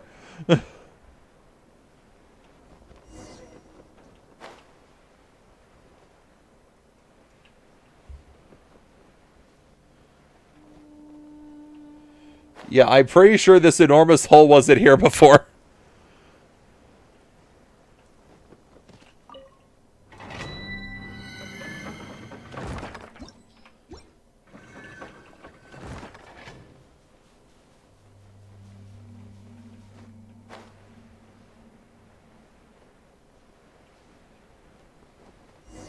Oh shit, these... Look, there are people down there, but the people we're looking for, let's go ask them. These guys are fucked up. Are you Trizad? He's dressed like an academia researcher, but why does he reek of booze? Think you can mess with me and scam me? Jabrail, you useless dolt. How long have we been going? You know, only to get stuck. If this wasn't for this busted stone slate. Well, Paimon thinks he's drunk. There's no way we can talk to him now. Let's go ask someone else. Boy is heavy on the hooch. You must be the Mondstatter. Could this be Noctigal, the associate that Bonifaz was telling us about? Oh, he doesn't seem well. Paimon thinks he's resting. Let's not disturb him. Oh, this guy looks cool. Bro, you look sick. I love you. Hello. Hello, where... Did you guys also fall down here? The desert's no place for outsiders. If you have a way back, I suggest you take it as soon as possible. Looks like we're tongue at us is the last thing he wants to do. Let's try to find someone else. It seems like there's ones where... There's a lady over here. Hello! Oh, she's pretty too. She's also very scarred, my goodness. Hello? Oh, are you the newly fallen? Wow. What do you mean newly fallen? Oh, do you have a way out? Uh-huh. We accept the Bonifaz's commissions to come look for Terzad's archaeological team. Bonifaz, the merchant from Mondstadt? I know him. So you want to find the archaeological team, huh? Let me think. Oh, isn't that us? I'm Jet. Terzad sort of hired me. He said he hadn't got any word from you guys in a while, and he was worried that something might have happened, so he asked us to come check things out. I'm really worried about Cyrus. I'm worried about Noctigal. Paimon wonders if he was the one who was taking a break. Are all Mansteaders so paranoid? What do you mean a while? It's only been a day. If it weren't for that bad fall and the heat stroke that Noctigal had, we'd be trying to find a way out. So this pit is... That's right, the desert is an incredible place. One minute you're looking at solid ground, the next you step directly into a trap. And as you can see, we've been trapped here now. Did you guys just get here, or do you have another way out? Still, we've searched all over the place, and there doesn't seem to be a way back to the surface. We have a wind glider. A wind glider? I heard Noctigal talk about them before. They sound pretty great. To be honest, I'd love to try to give flying a try. Wait a minute, now that I think about it. Your little friend here doesn't seem to need a wind glider to fly. She's so pretty. She's very cute indeed, okay? Can you teach me, little friend? How can I be as footloose and free as you? As floaty. Paimon is nobody's little friend. Even Bonifaz knows that Paimon is famous. And Lumine here is just as famous as Paimon. Alright, my renowned little friend. Can you teach me? What do I have to do to float freely through the air like you? Paimon doesn't really have an answer for you there. Lumine? Everyone has their own special talents. There's no need to force it. That's right. Don't get bogged down by whether you can fly or not yet. You should work towards something else, like a race with the Rishbalin Tiger or something. I see. So you must have hired Paimon to teach you how to fly, didn't you, Lumine? But since you're still using a wind glider, I suppose you haven't trained enough yet. Once you train enough, I'm sure you'll finally be able to fly freely without needing a wind glider. You seem like a really good teacher, Paimon. Can I hire you to teach me? Hey, Lumine, how much more will I need to hire Paimon? Wow, you've got a wild imagination, huh? We don't have this sort of relationship. Huh? But isn't that just how Terzad hired my father and me? Oh! The big guy is her dad. Oh! And Noctigal, too. Surely I can also hire you as long as I have the more to spend. Paimon is my companion. Oh, that's a shame then. By the way, have you seen Terzad and my father? We have, but you explain the situation with the others to Jet. Aha, I see. As I said before, Noctigal must be having a tough time with the bad fall he took plus the heat stroke. As for my father, well, he's got a nasty temper. He doesn't take it personally. And as for Terzad, he's basically been throwing a tantrum since things stopped going smoothly. That said, grouchy kids don't usually get that drunk. You're not wrong. Sometimes father still has a few glasses as well, but I've never seen him get drunk before. How about this? We can go back together and I'll explain everything to my father. Do you guys want to stay here too long? Do you?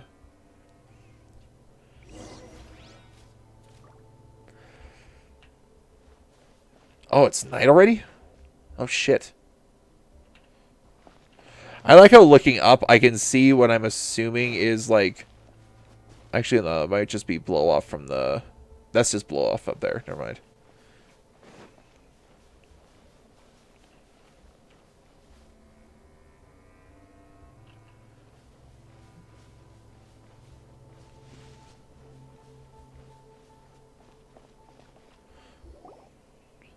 Father, I'm back. Oh, is Noctigal doing better?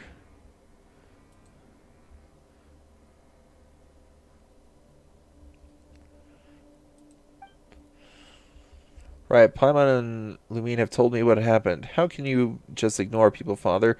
Really, when is that temperament of yours ever going to change?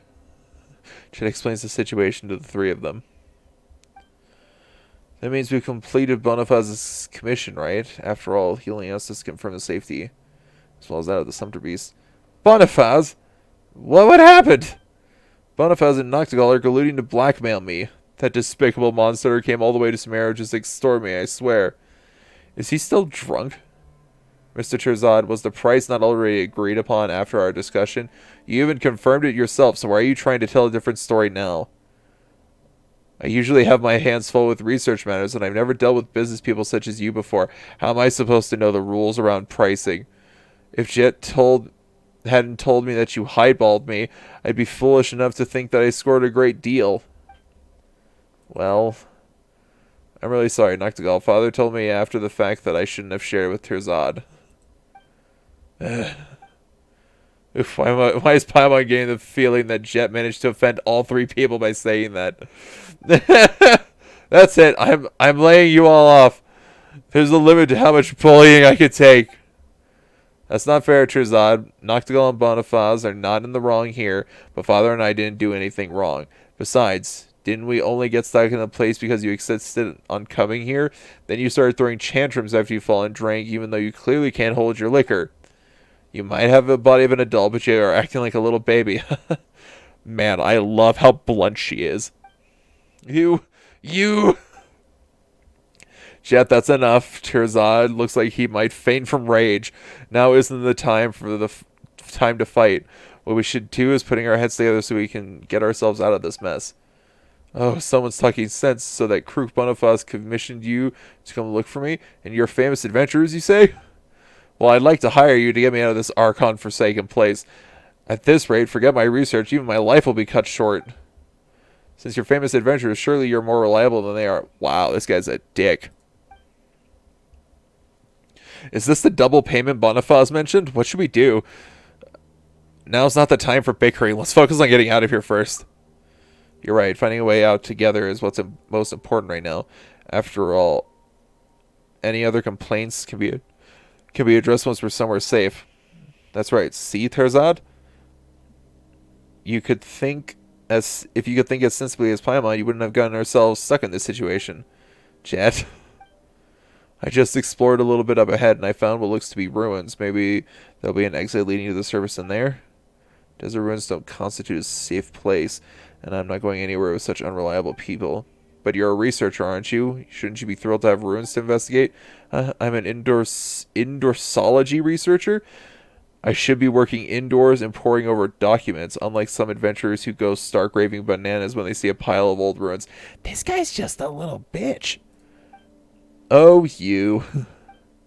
Don't waste your breath on him, Jibrail. Jibrail? I think that's how you pronounce it. Jibrail? Might be Jibrail. Jibrail? Don't waste your breath on him, Jet. Just let him stay here if he wants to. But Father, he's our employer and he has the right to decide what he does and doesn't want to do. We just have to do our jobs. God, that guy is huge and amazing. There he goes. We'll come back after Father and I find a safe place. If he doesn't want to come with us, then he can just wait here. Now there goes Jet. What should we do? We can't just wait here. You're right. Let's go find a way out of here. Are you going to ditch me? The payment for the commission is negotiable, so don't leave me here with the crook from Mondstadt. I've kept quiet up until now, but Bonifaz and I are not crooks. What shady businessman would offer such a comprehensive after-sales care? Think about it, Mr. Terzad. We could have simply received our payment and left it at that, but instead we let ourselves end up in the same boat as you. I guess that makes sense, but I'm not staying here either way. I feel more comfortable in the company of experienced adventurers. But you're still rip-roaring drunk. Why don't you stay here and sleep it off first? I am not drunk. I'm fine. I'm coming with you guys. Don't leave me behind. Then we should get going. We should be able to catch up with Jet and the others. I'll wait here for now. I doubt the road ahead will be suitable for summoner beasts. Good luck. You take care of Cyrus, Noctigal.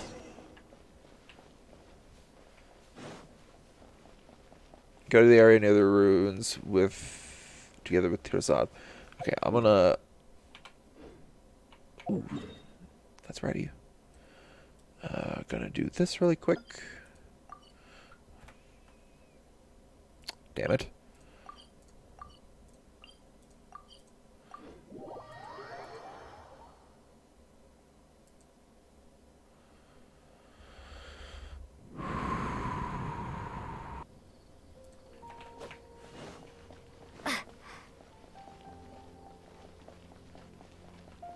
Ad Astra Abbot.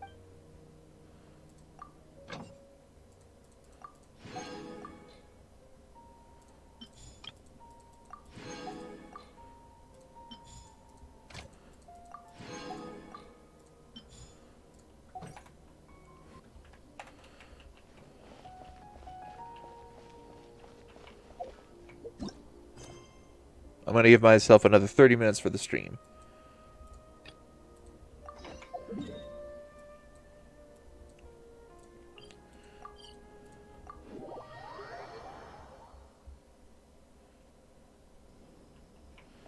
Candace! Oh, Candace! I didn't mean to do that. Candace, we're here! Has everyone arrived? Everyone is already waiting inside. Well, what are we waiting for? Let's join them! Please, wait a moment. What's the matter? Before attending the meeting, I hope you can promise me one thing. What do you need? Promise me that you won't commit to anything too reckless. No promises. What do you think? I'll try not to. Sure. Okay. Candace, I find this agreeable. Alright, here it is. Final act of the main Archon Quest. We're going to see how far we can get in 30 minutes. I'm not going to try and rush it, because I want to hear all the dialogue and read all the dialogue, of course. I might be able to finish off the Archon Quests next week. We'll see. We'll see. Oh, the anticipation. Everyone's here so early!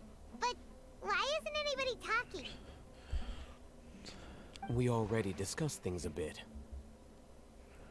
Hey, where have you been? I've missed you too. Me too. Are you ready?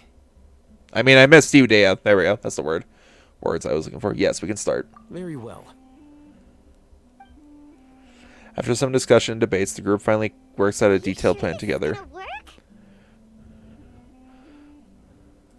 I gotta admit, it's bold. Color me impressed. It's worth a try. The point of discussion is to arrive at a solution. Let's cut the small talk and move to the next point.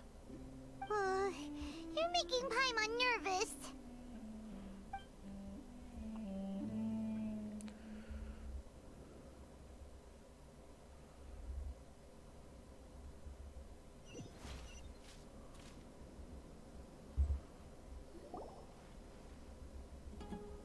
You're finally done. I have some other stuff to take care of. Catch you all later. Come on, don't give me that face. I know what you're going to say. I'll be careful. That's what I wanted to hear. Take care. Well, traveler, Paimon, judging from your expressions, the meeting must have been quite productive. You can tell? I'm not that good at scheming or strategy, but I can sense people's emotions. And based on your reaction, things must have gone quite well. We'll make our move on the next Nyagarba day. Paimon's a little worried. Hopefully nothing will go wrong. I must save To be Nahida. honest, I feel the same. But you're already some of the most capable people I know. So you have my trust. Who gave us a compliment. The deeds speak for themselves. Candace, we stayed behind to tell you that, although you won't be coming with us, we'll be sure to remember your words. I'm very glad to hear that. I've said the same thing to everyone here today as I said to you when you arrived. Your safety is the most important thing. Lies. Nahida's safety is the most important thing. Only when you're safe can the plan be successful. So please, take care. Thank you, Candace. You're welcome. And thank you for taking my advice. Good luck with everything. I'll be here in the village praying for you.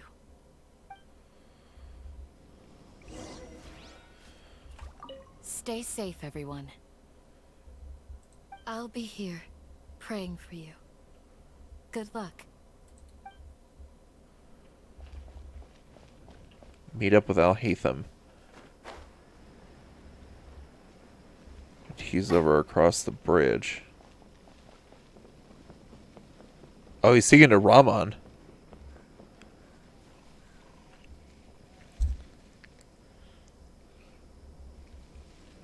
Sounds good. I'll go make some preparations.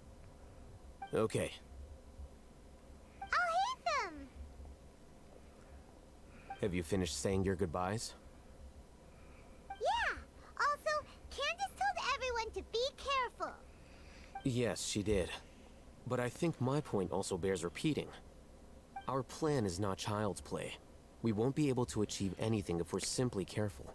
We must go beyond that and fully commit ourselves to it. I hope this is clear to you. I understand and accept. Huh? Shouldn't you be saying something more cheerful to boost our morale right now? Didn't we already do that during the meeting? You can never have enough words of encouragement. In that case, Candace can cuddle you to your heart's content while I continue to remind you of the seriousness of our situation. We all have our jobs to do, after all. It's like how some people can be put in charge of logistics while others will fight on the front lines. Makes sense. Speaking of the front lines, you don't look anything like a soldier. Of course. Compared to the mercenaries, I'm merely a feeble scholar. But the advantage of not being a mercenary is that I get to stay in a safer place and offer my strategic insight. Just think about that mercenary who lost his mind. Mercenary groups are facing constant danger every single day. Well, being a scholar is also a high-risk occupation, and you are a scholar. I'm not like the rest of them. Even among members of the same species, some will exhibit far more potential than others. This guy. Hyman still remembers when those mercenaries in Port Ormos called you a lunatic. All intellectuals are lunatics in the eyes of fools. I'll take that as a compliment. That reminds me. Do you remember the record we saw in the King Deshret ruins? It mentioned forbidden knowledge. Yes, I remember. You have a good memory. Forbidden knowledge has the power to drive people insane, but this fact has never been shared with the public. Even I, who has worked in the academia for some time, was never once informed of this. I think those mad scholars and mercenaries we encountered may have all fallen victim to the corrupting qualities of forbidden knowledge. But the academia has always held a different view. They have always believed that symptoms of madness are a side effect of human contact with divine knowledge as mere mortals. Come to think of it, perhaps the academia has also never understood the true nature of forbidden knowledge, and thus always approached the issue from the wrong direction. The Withering, Elazar, and the sandstorms. Don't you think what is happening right now across Sumeru is rather similar to the forbidden knowledge pollution that occurred in the desert thousands of years ago? Another occurrence of forbidden knowledge pollution. But Paimon thought that Irminsul's disease is what caused the withering in the sandstorms. At least, that's what Tainari told us. Wait a second. Could it be that? The forbidden knowledge is in You Immersal. connected the dots. The cause of Irminsul's illness may precisely be the pollution from forbidden knowledge. Yep. But if that's the case, what should we do? This is huge! We must tell Nahida about this as soon as possible. Wait. Why do you think Lesser Lord Kusanali would have a solution to this situation? She said the key to saving Irminsul is contained within the remaining consciousness of Greater Lord Rukkhadevata. You mean it's related to the scene you saw when you passed out in the Avidia forest? That whole the world forget me thing? Oh! The world forget me.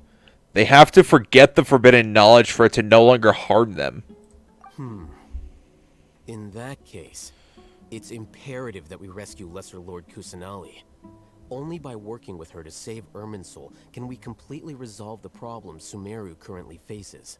That's right. To make sure we're still on track, I would like to check on the state of some of our preparatory work. Where are we going? To an Eremite base.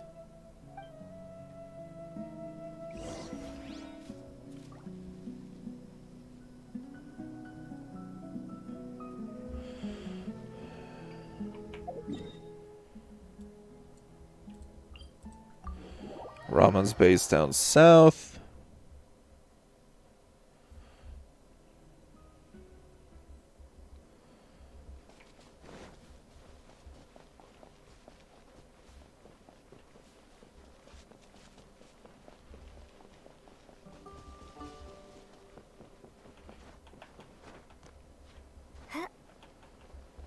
Damn it.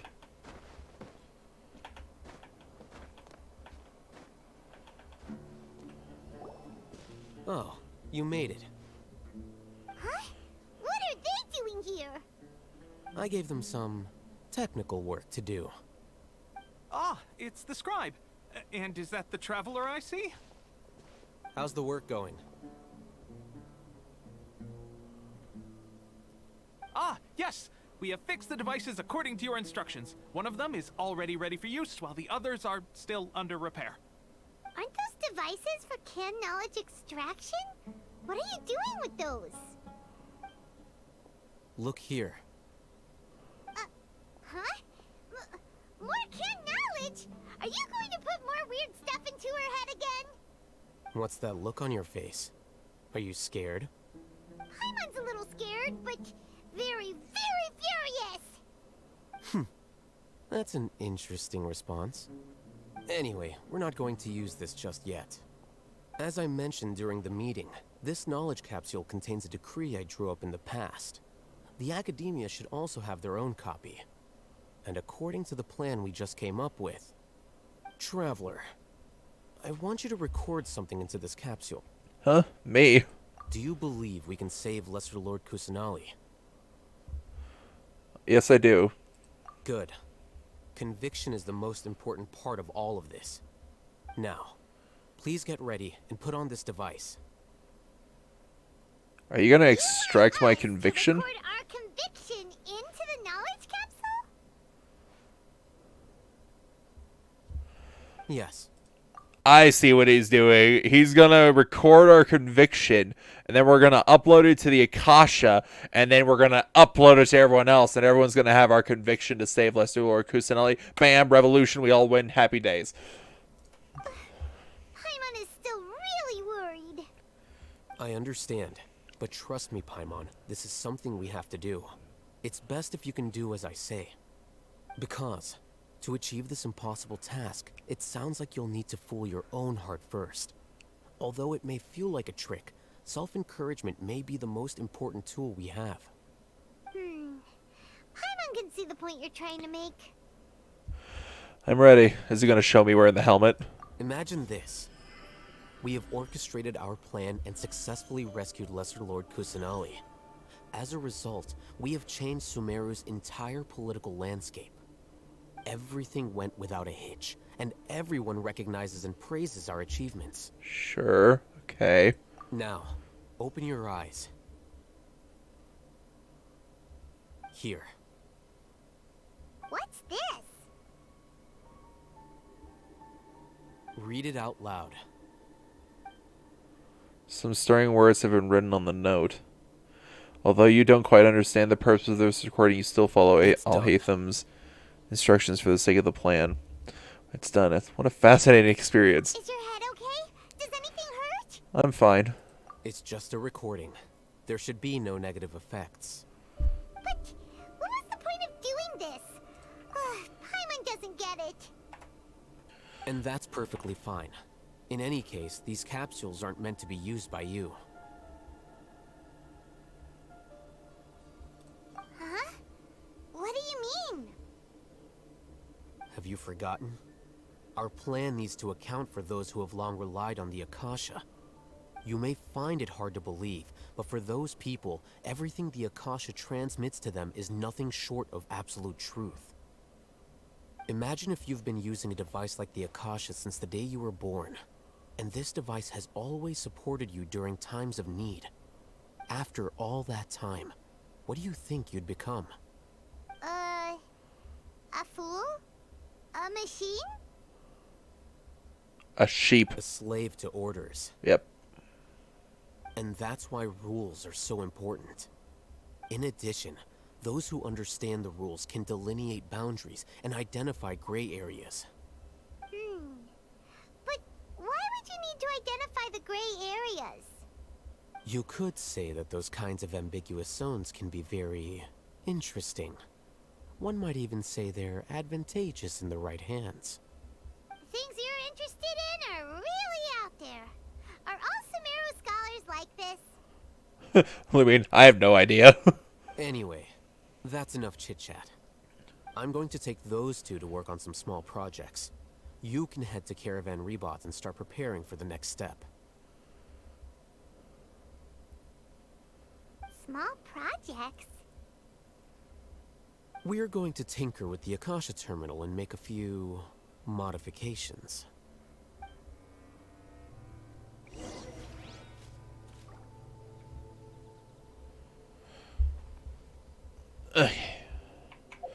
Caravan Rebot. Here I come. Here I come to save the day.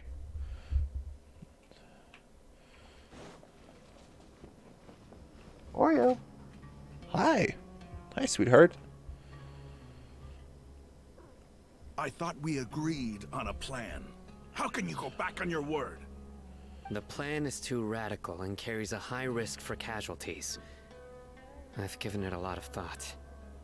And in the end, I still can't agree to it. But it's still the best plan we have. As a former Matra, you of all people should be able to see the bigger picture and recognize the innate advantages of our plan. Stop it. I did.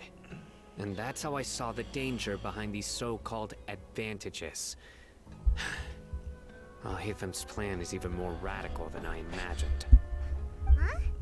Why are you guys arguing? My friend, you're just in time. Why don't you help me persuade Sino? He's turned against our plan. We agreed to work out a plan at the meeting. As mercenaries, you're familiar with the local environment, so you'll take care of the specifics.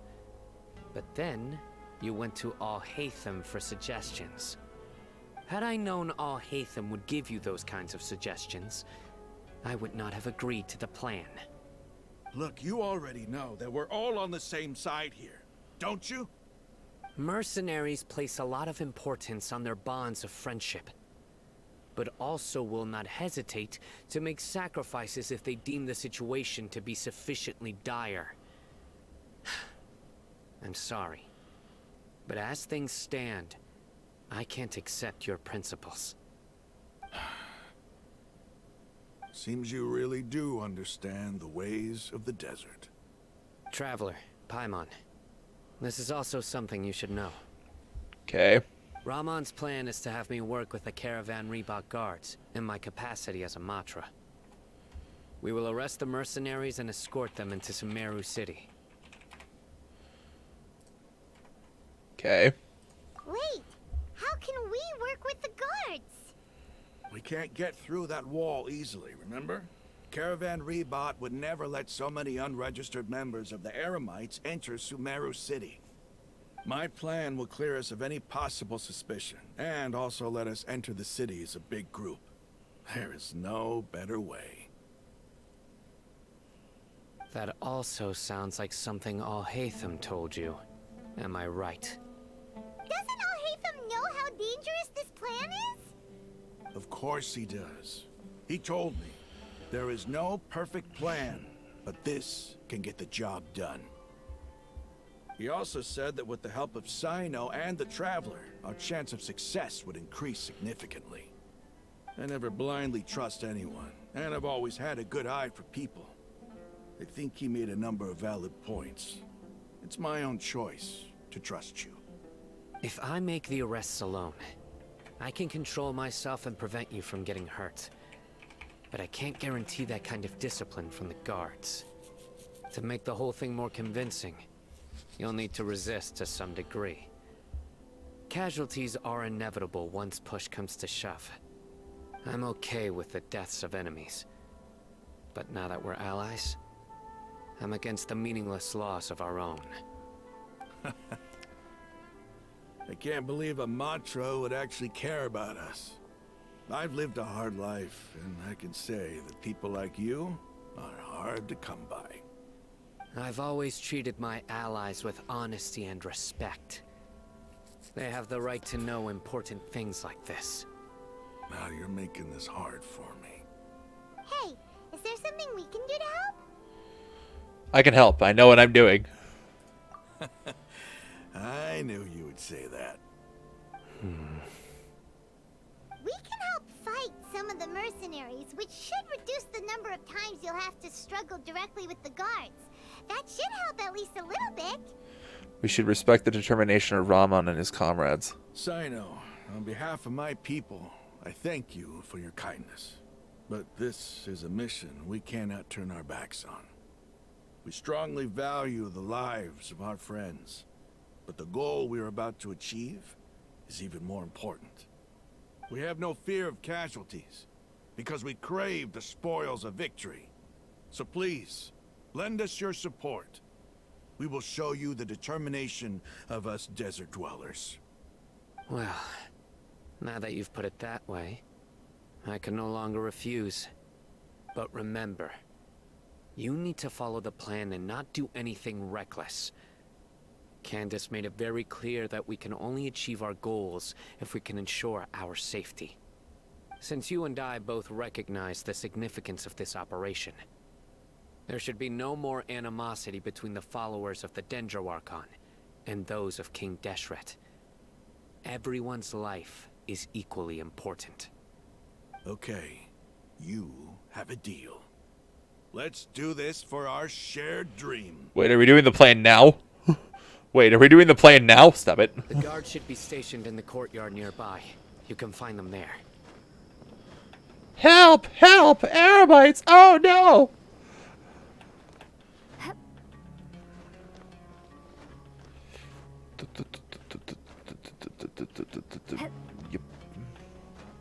Guards! My goodness!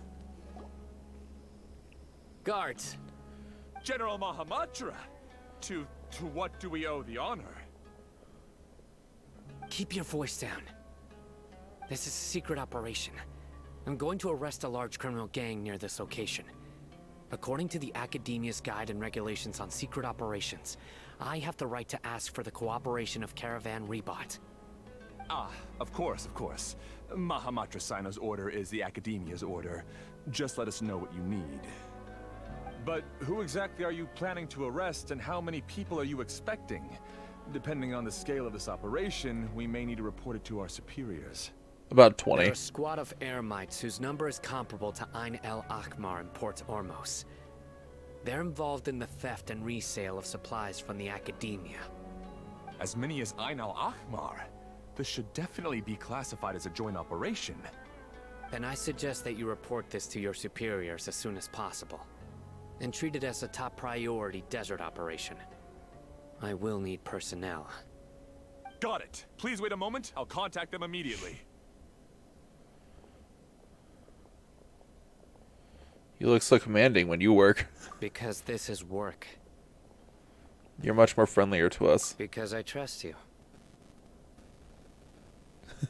Paimon can't believe you're still in the mood to chat.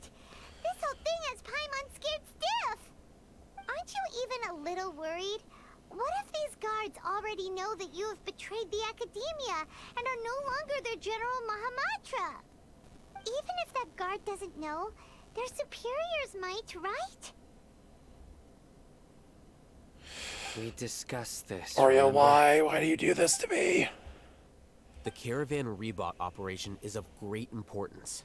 But don't worry, the guards there shouldn't know that Sino has stepped down. How can you be so sure? First, the other Matra still don't know why Sino has left, which proves that the Academia has been covering up the matter. Second, this is a crucial moment for the Academia's God creation plan. If something were to happen to the General Mahamatra, it's bound to attract a lot of unwanted attention. No matter how you look at it, they don't seem interested in sharing the news of Sino's departure. A reasonable inference. I agree. Which brings us to our next issue. I'm sure some of you have been wondering if the prediction function of the Akasha will affect our operation. The Akasha is still in operation, so I must remain on high alert.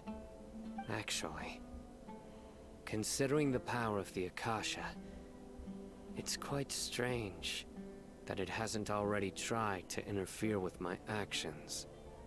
I've given that a lot of thought. For now, I don't think you'll need to worry. If you remember, when you first came to Aru Village, all your actions and routes were predicted by the Akasha. It even gave that information to those who kidnapped the village keepers. But things like that never happened again after we met up with the Traveler.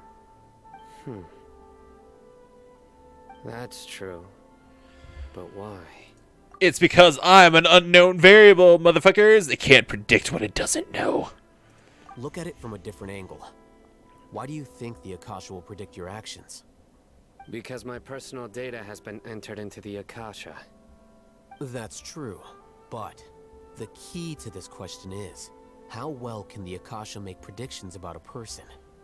Haven't you ever thought about it? Just how can it do this in the first place? Because the Akasha controls the entirety of Sumeru. The Academia firmly believes that all human actions can be explained through logic. By sorting and analyzing entered data, the Akasha can derive behavioral logic and predict the actions of those who fit an existing logic model. However, at the risk of sounding like an advocate for fallacies, can everyone truly be considered logical at all times? Not me. Emotions are part of our behavioral logic. But can you guarantee that every experience of the same joy or pain would be equally intense? How can our feelings and opinions be predictable down to the letter in every single instance? Sino, in the past, you've always worked alone. In the absence of another person who could sway you or your thoughts, the Akasha could produce predictions that were similar to your real-life behavioral principles. Decisive and principled, you were used to solving problems alone. That's why the Akasha could figure you out. But now, you've joined a team. And I believe the Akasha hasn't yet figured out the full composition of it. Our thoughts and logic have intermingled and weaved themselves together to become a complicated, chaotic mess. Any one of us could potentially disagree with another.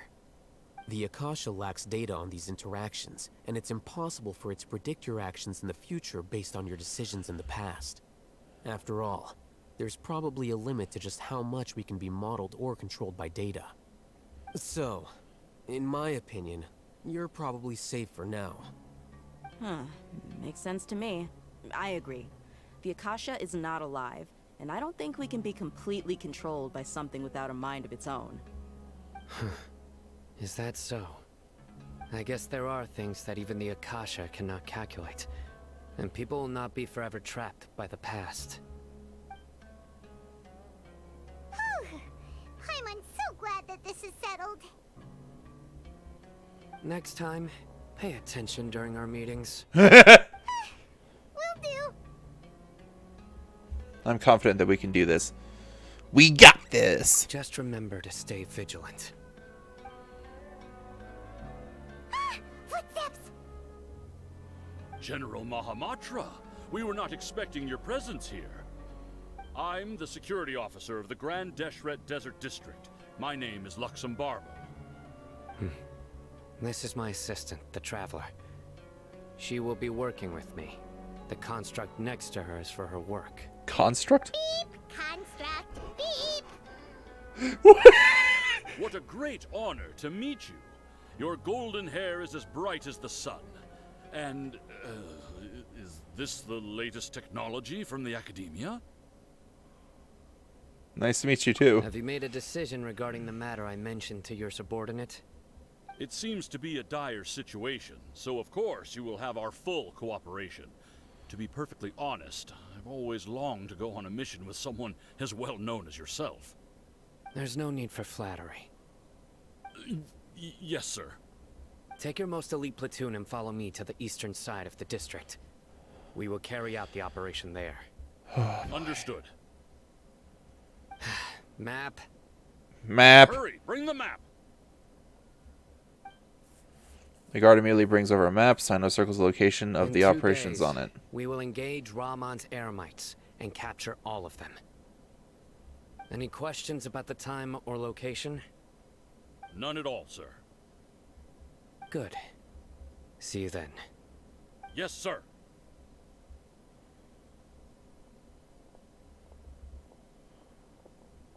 Maybe hanging around the General Mahamatra isn't so bad after all. Everyone's so respectful towards us. It does feel pretty good. This is all due to the absolute authority of the Academia. And now, we're going to strike back against that massive pillar of power. Get ready.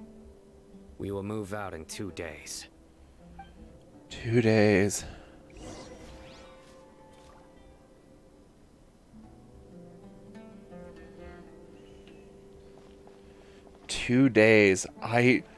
Oh God. I want to do it now, but should I save it for next stream? Or the next Genshin stream, rather?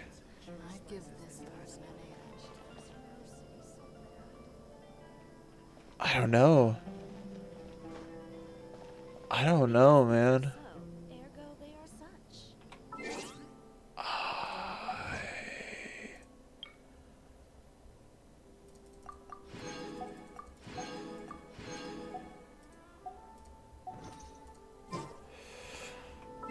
Let's fast forward really quick. I wanna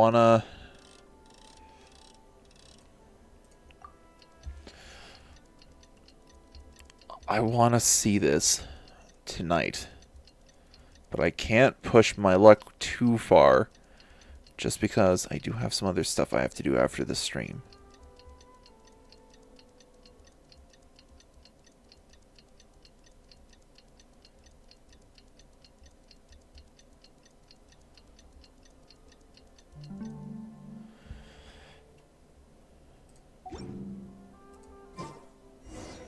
It's time for the operation. Let's go meet Sino in the desert. I'm so nervous. Oh God. Oh, I'm so nervous. What if this goes wrong? What if something bad happens? What's gonna happen? How far are we going, by the way? Oh, that's a lot farther than I was expecting. Okay. I was gonna run there, but it was a lot farther than I was expecting.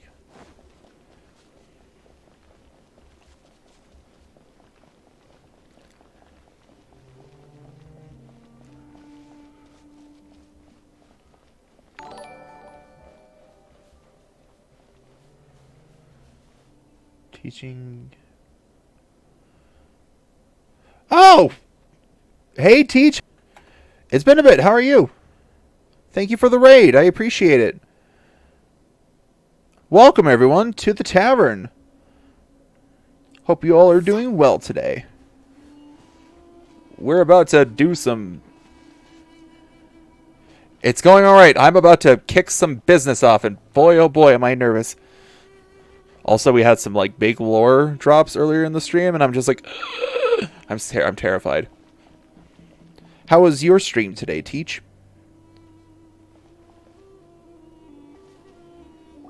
Look, over there. Our helpers have arrived already. really quick. I am in Act 4 of the Archon Quest. We did a long Persona stream and kicked out and knocked out a palace. Nice. Which Persona? 3, 4, or 5? I think 5 just recently had its Royal Edition released. But yes, Persona 5 Royal. Nice. Very cool. But yes, warning to all raiders who are going through Genshin themselves, if they are going through Genshin themselves, if you have not reached Sumeru Archon 4 Quest, well, Royal came out in 2024, but it just came to other platforms. Got it. Okay. Yeah, it just became wideband, I guess you could say. No worries. But yes, I am about to kick off some like big stuff for Act 4 of the Archon Quest in Sumeru. This is the most recent Archon Quest that just got released with the 3.2 patch update. So be careful, and if you have to leave to avoid spoilers, I do not mind. You are totally free to do so. And please, I want you guys to enjoy this story at your own pace. I appreciate chatting with you all, but I don't want you to miss your own opportunity at experiencing this. All right, let's do this. Wait a moment. It's you. You're my assistant, remember? Yes, I remember. Being my assistant, you must stay with me. Now let's head over there. Right, makes sense. It's General Mahamatra and his assistants. We meet again. You're here early. It's to show how important we think the operation is. Since this is a big case for the Academia, we are prepared to give it our best. I'm glad to hear your sense of resolve. Remember, we must capture them alive. They are our only leads for the case. If they die, we will be unable to continue the investigation. Understood. Everyone! The Eremites are approaching from the west! Make preparations and be ready for combat. Oh god, I got butterflies in my belly. Oh no. Halt! Oh? What a warm welcome. What do you want? Judging from those shiny weapons in your hands, it seems like you're not interested in a deal. Rahman, the Academia has caught wind of your smuggling and illicit sales. If you value your life, I advise you to surrender. Who are you supposed to be? A Matra from the Academia? I can't believe you came all this way just to catch us. I'm not here to talk. Oh. Nobody's given me this much time of day since I became a mercenary. Brothers! For that slight, let's wash our blades with their blood. Let's show them we Eremites are not to be messed with. Oh god. Defeat all opponents in 300 seconds. Let's cheat. Breaks out Ganyu. Ow! Fudge muffins and biscuits. Oh, really?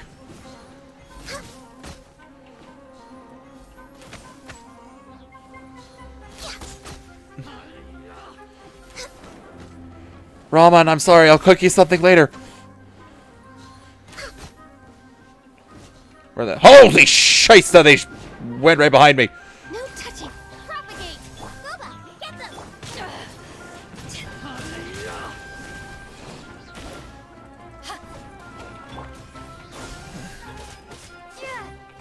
Born of ice and frost.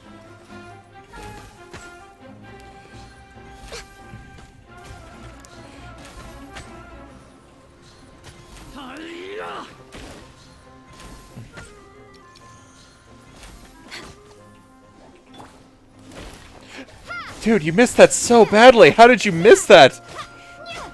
Okay, success. It's over. No worries, Tikatasha. Tikatasha? Is that how you pronounce it? That's a nice name. Tikatasha, just to make sure. If you are interested in Genshin or are playing through the story yourself, I'm currently doing Act 4 of the Sumeru Archon Quest. So if you have not reached here yet, and want to avoid spoilers, you can mute the stream, or you can do what you want to do to avoid spoilers. It's up to you. I want you to enjoy this story at your own pace. So just giving them the warning. We have subdued them. The operation is now over. All Aramite mercenaries and related personnel in the area have been arrested. Ah, you pitiful Dendro Archon dogs! You'll regret this! I'm afraid you'll regret it first. King Deshret will curse you, and you will all! Silence! Oh, He's been knocked out. Restrain them and take them back to Caravan Rebot. Count their numbers and send them to the Academia as instructed by the General Mahamatra. Yes, sir! The guards escort a furious-looking Raman and the others away. Mahamatra Sino, I will now take my leave. If you need further assistance, please come to Caravan Rebot and ask for me. Understood. You are dismissed. There they go. Let's talk elsewhere. Who knows whether the Academia is listening or not? This part of the plan went really well. Yes, things went perfectly. That's fantastic! And that punch you gave Raman there sure looked convincing enough. Once we're done here, I'll return to Caravan Rebot and oversee the group's transport. I promise. I'll get everyone into Sumeru City safely. Thank you, Sino. Yeah, you're the reason why everything went so well. It's not the time to celebrate yet. I believe Dehya should already be waiting for you. Oh, the next So phase. join up with her. She will need you to introduce her to Tighnari. Speaking of which, is it really okay for us not to share the full plan with Tighnari? What if he'll feel miffed about it and refuse to work with us? I'm a little worried about that too. I have a very close relationship with Tighnari. Given how well we know each other, I believe my message alone should be enough to bring him to our side. He knows I won't make jokes about things like this. If we need help, Tighnari is the best option. Get ready for the next phase of the plan. Don't keep them waiting. Don't keep them waiting. All right, I will walk all the way there. I'm kidding. Click. Thank you.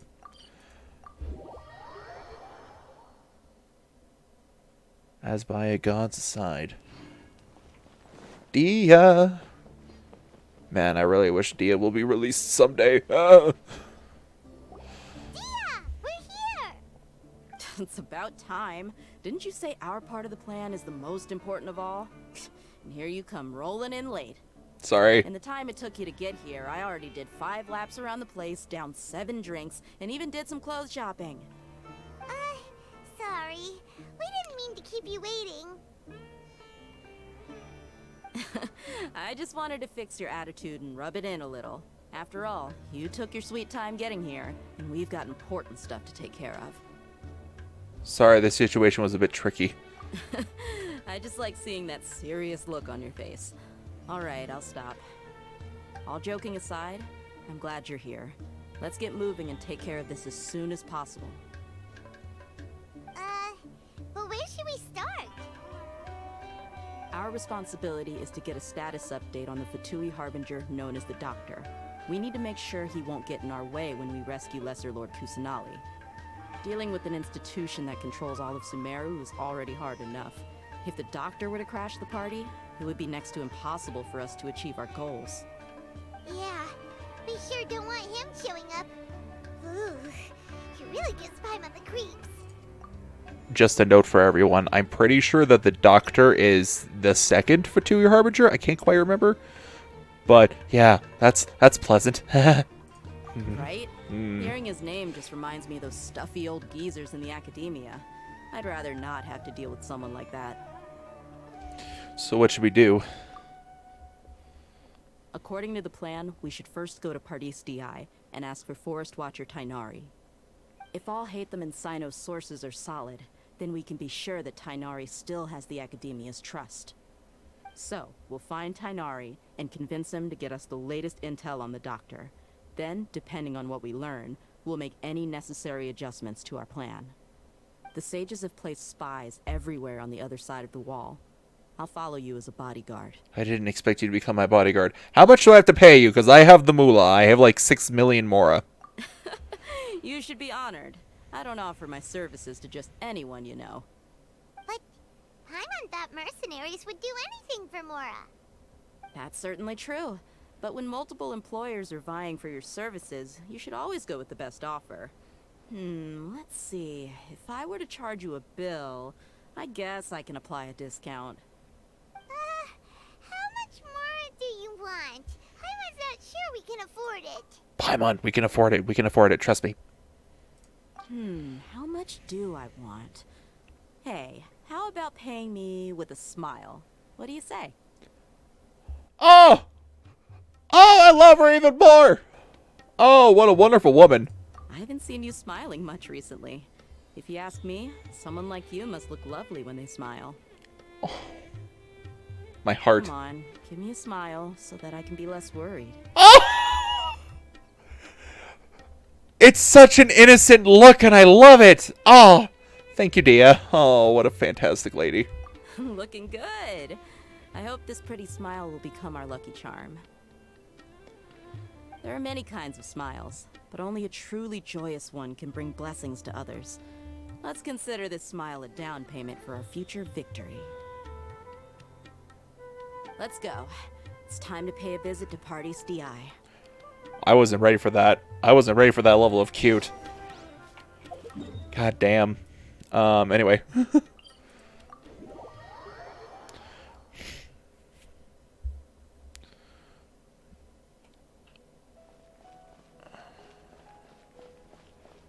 Let's see. Okay.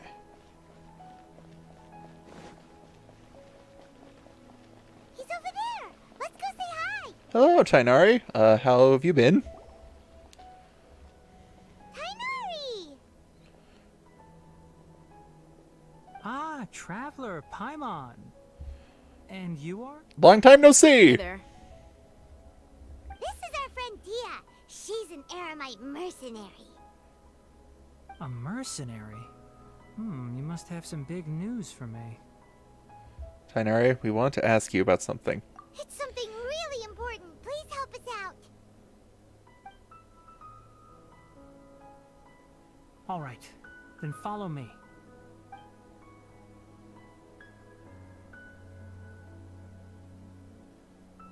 This place is better. We won't be disturbed by any passerby.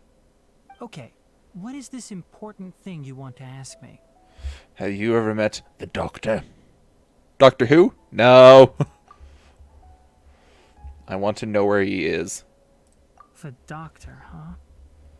He's that strange-looking Fatui Harbinger with the mask. Paimon thinks he has blue hair. Yes, I know him. Actually, he left Party's DI just a little while ago. Oh shit, what? He was here like 10 minutes ago? He left already? Yeah, he came looking for me. Can I ask what it was about? Sorry to ask you like this after having just met, but your answer is very important to us. For now, all we can share with you is that your friend Cyno is working with us. Cyno, you say?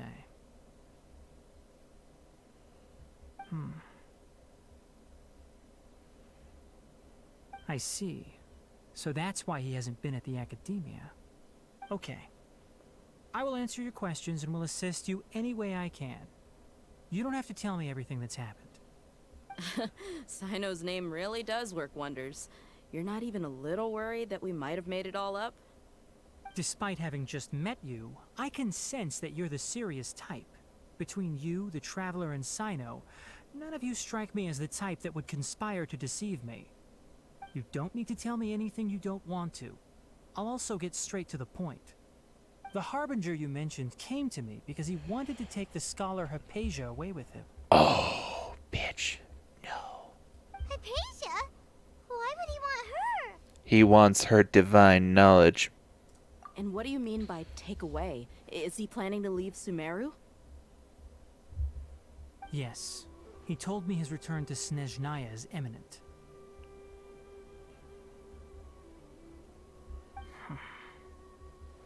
So you mean you're leaving this place soon?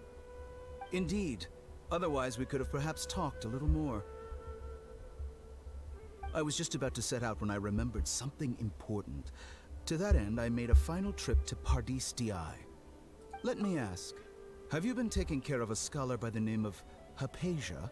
Oh god, I just not really remembered, but I just realized that his pauldron here and his mask itself, they look like plague doctor masks. Oh boy. Your sources are accurate.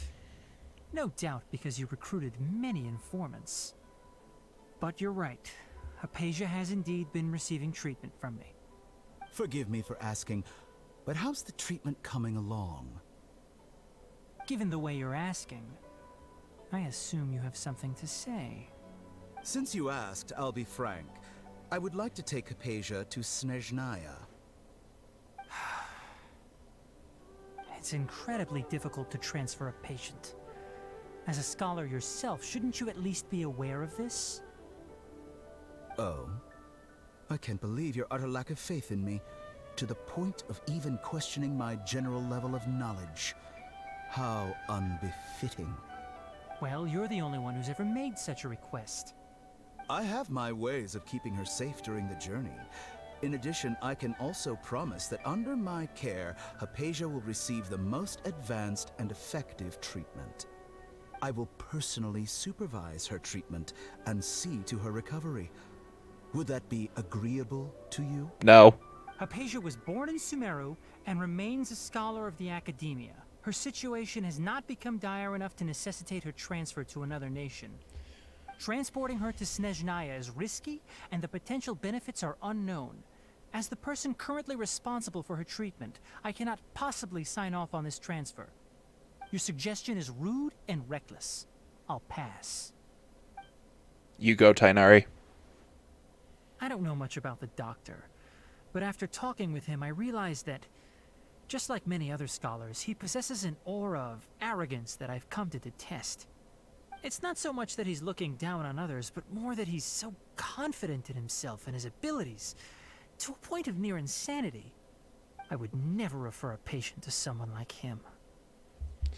Do you think he'll just give up on her?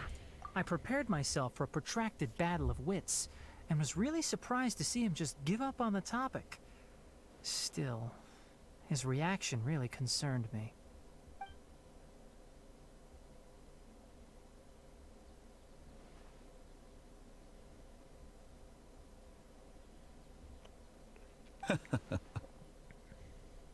I see. Of course, your opinion makes perfect sense. You're still young, but already quite stubborn. I must say, you are not like what I had expected. Under normal circumstances, I wouldn't just let you off the hook like this.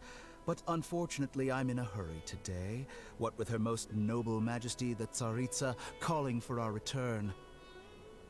Luckily, there is still some time left for me to take care of everything before I leave. It's just as the Academia said, you're a responsible and gifted scholar. Sadly, even with all of that, you're still lacking a bit of shrewdness. And that's also why people like you can never realize that sooner or later, everyone must pay the price for what they've learned. What do you mean?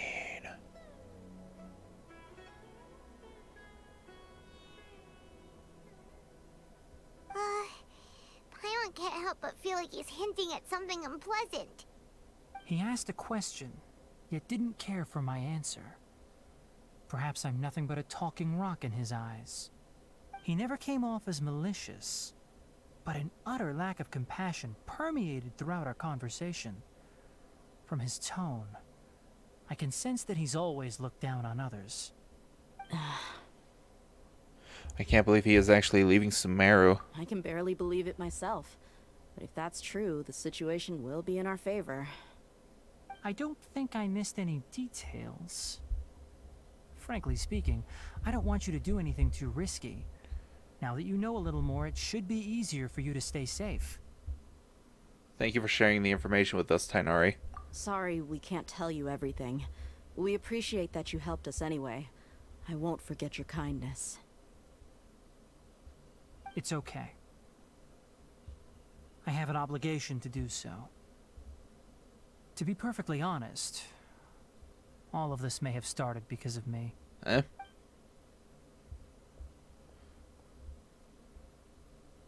Recently, my master wrote several letters to me, asking me to return to the academia and assist him with his research. Hasn't he already asked you several times before? Yes, but there's something off about this most recent batch of letters. The handwriting and tone are both familiar, but some details have been omitted. My master will occasionally leave a few dots on the back of the letter. 1 dot means that he wrote the letter on a sunny day, and 3 dots stand for a rainy day. This has been a habit of his for many years, but I didn't find any dots in his recent letters. I believe something may have happened to him. I get it. Since you are always at Gandharvaville, you would like me, someone already working at the academia, to investigate this matter, right? I'd like to ask you to do that for me. If you can keep yourself safe, please withdraw immediately at the first hint of danger. I can do that, but I have a feeling it won't be that simple. The academia has been working on a big project. I'm not quite sure what it is, but your master might be involved with it. Or he's dead. If the higher-ups really are hiding something, then it will be difficult to remove myself from the situation once the investigation starts. If the situation becomes critical, I'll leave the academia. If you don't see me there for an extended period, that's your cue. All right, we've got a plan. I'll stay at Gandharvaville to support you. If that scenario comes to pass, you must be extra vigilant. And be wary of any messages or direct requests from the academia. I must say, I didn't expect a warning like this from the General Mahamatra. Being loyal to the academia doesn't mean blindly doing whatever the sages say. I know what I'm doing. On that note, aren't you also being quite distrustful of your alma mater? The academia, yes, but my master is a man of integrity. Even when I was a student, I was worried he'd get in trouble for sticking to his beliefs. I suppose he's lucky to have lasted so long. But in the end, it still caught up to him.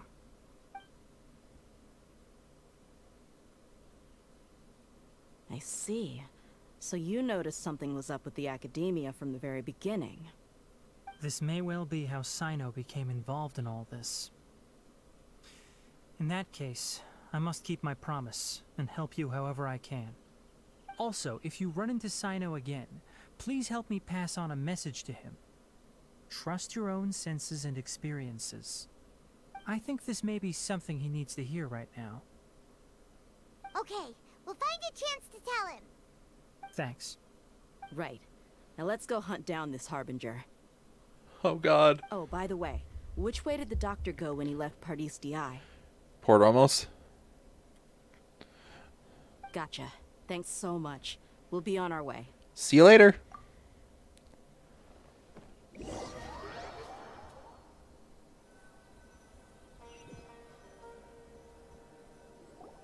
According to Tainari, the doctor is leaving Sumeru soon.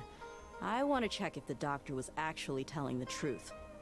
He also said that he'll take care of everything before he leaves. What did he mean by that? We need to be extra careful when dealing with a person like him. Just to be safe, let's chase him and see what we find. But we have no idea where he went! How can we start chasing him? We'll do it the mercenary way. I'll find leads as we go. All you have to do is just follow me. Montage. That harbinger may have tried to cover his trail, but he still left some traces. Or perhaps he never even thought about concealing his whereabouts. Maybe that's just how arrogant he really is. Yep, we're headed in the right direction. The traces are still fresh, but there's no sign of his entourage.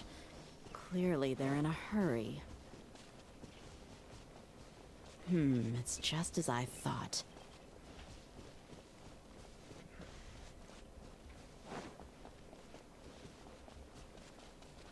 Fatui camp.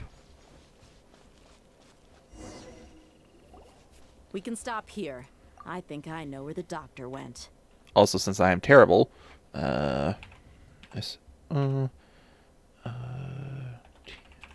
teaching gamers. There we go. Sweet. It's been a while since I've done that command, but I'm glad it works still. Awesome. All right. To the south of here is Port Ormos, which seems to be where they're headed. Okay. Port Ormos? They're going to leave by boat? That's right. Let's go to the port and have a look for ourselves. There's a boar in that log.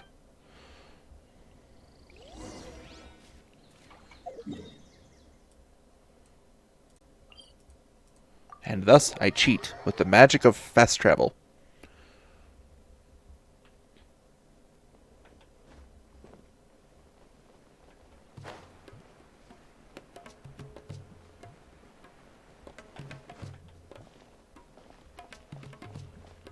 Oh, that's a lot of Fatui.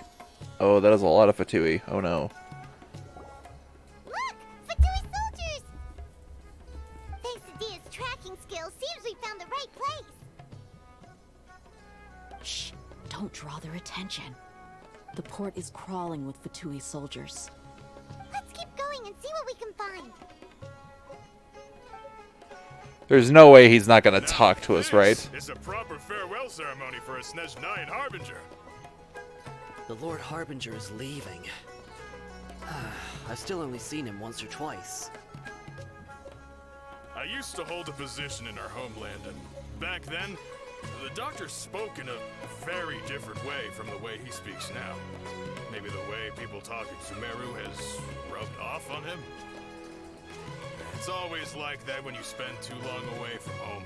When he gets back to Snezhnaya, perhaps it will also take him some time to get used to the life there again. Oh, there he is. Sir, that can't be right. No, I remembered like it was yesterday. Both his expressions and tones are now very different. Also, for some reason, he seems like he's all smiles now. You must be mistaken. Nobody's supposed to look happy when they're on a business trip. He's right there. What am I supposed The doctor is on that boat. Okay. So he told the truth after all. He is actually leaving Sumeru. Let's get closer and find a place to hide so we can observe him. Hide yourself in Wikala Funduk. This place will do. We can hide here while we keep an eye on the boat. So the doctor didn't lie about leaving Sumeru, but could it really be that simple? Are we sure he's not planning? Oh shit, is he expecting me to come here? What's the matter? He saw us. Oh, he's waving to us! Oh no! Oh no! Oh dearie, dearie. Is he waving at us? It's time to say goodbye. Wait, is he the only person on the boat? You mean there's nobody with him? And where are all the soldiers we saw in the port just now? Is he about to explode his boat? Is he about to make me look like a terrorist? They were all here just a few minutes ago, but now they've vanished. Were they all figments of...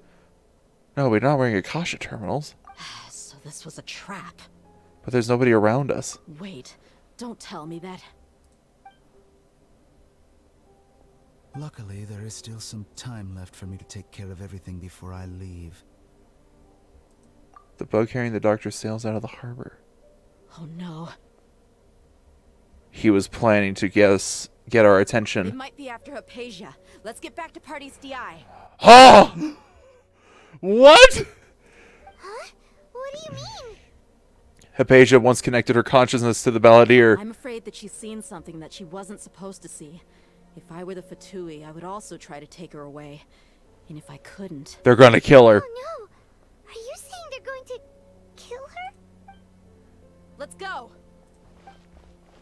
Whole hot buckets of tamales, dear God in heaven and lords of Archon. Go! Go!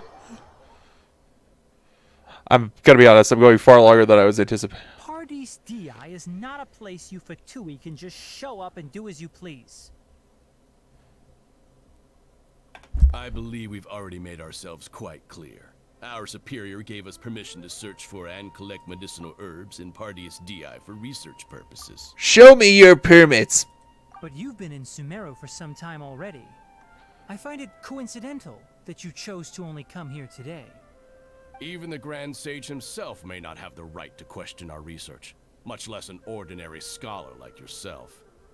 I've done my duty to inform you. Don't make things difficult for yourself. It would seem that my words have fallen on deaf ears. You can keep trying to deny it, but coming to Paradis Dehya now? I'm pretty sure you're not just looking for herbs. With all due respect, your baseless speculations will only lead to unnecessary trouble. Well, you only have your harbinger to blame. He knows nothing about keeping a low profile. I may be staying at Paradis Dehya as a scholar, but that doesn't mean I'm no longer a forest watcher. It is still my duty to protect the peace and safety of the scholars who have contributed so much to Sumeru. Then it seems our conversation has hit an impasse. Time to kill. No one will lay a hand on you, Hypatia. Not on my watch. Are you alright? I'm fine. These Fatui have really crossed the line. Time to teach them a lesson. Always deal with the guns first. Because I can just break through this guy like butter.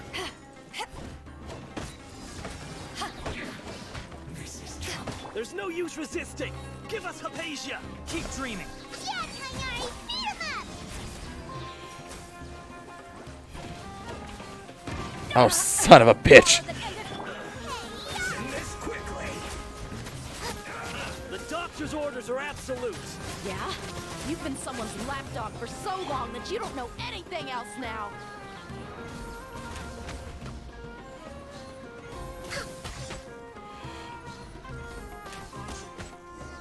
Nice.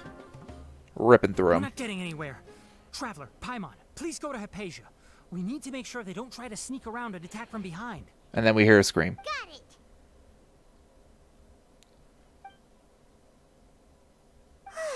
Hypatia's still here. Doesn't look like anyone's broken in.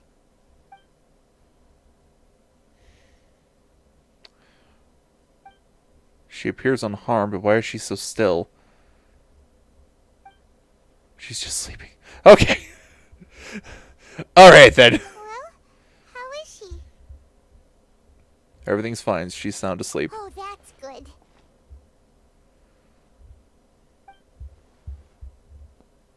Oh no. So, you think this is over? Buddy, you need to get a life, man. That voice. The Balladeer? What? The Balladeer is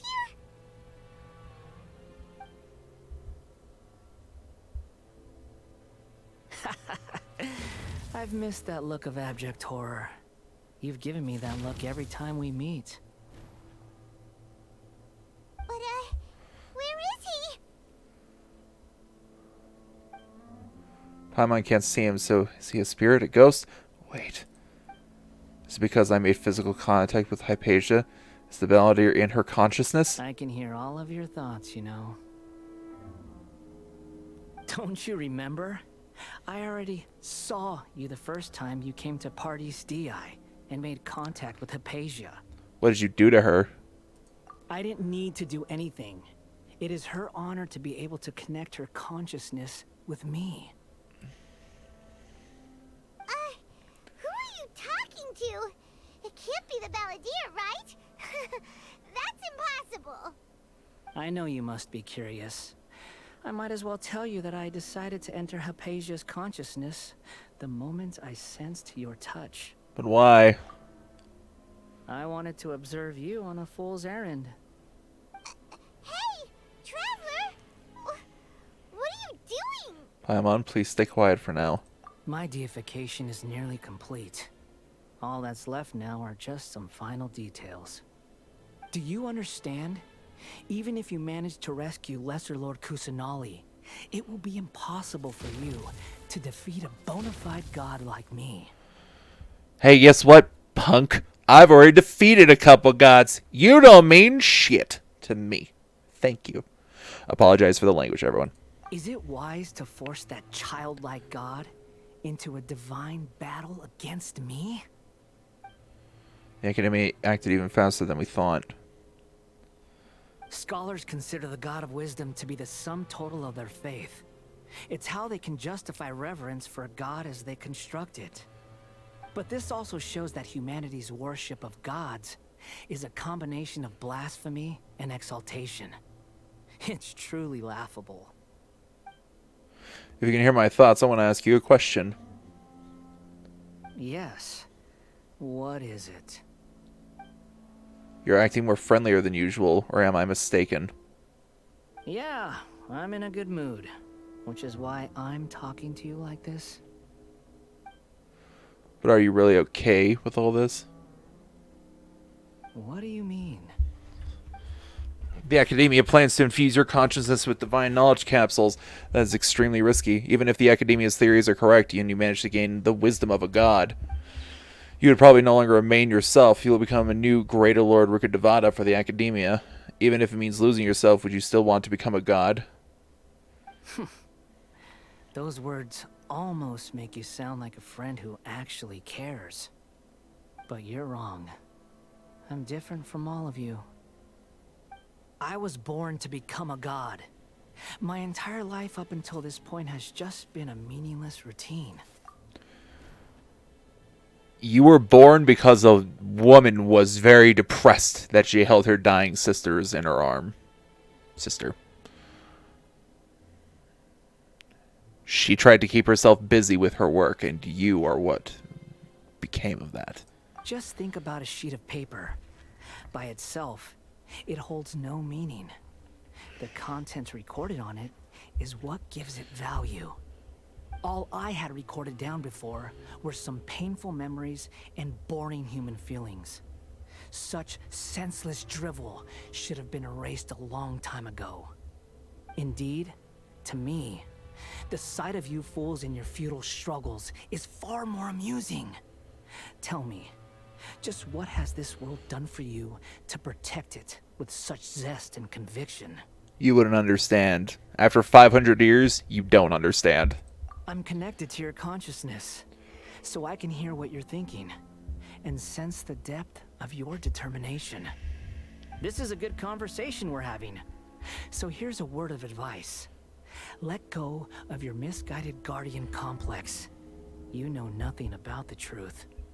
It'll be for your own good, as well as everyone else's.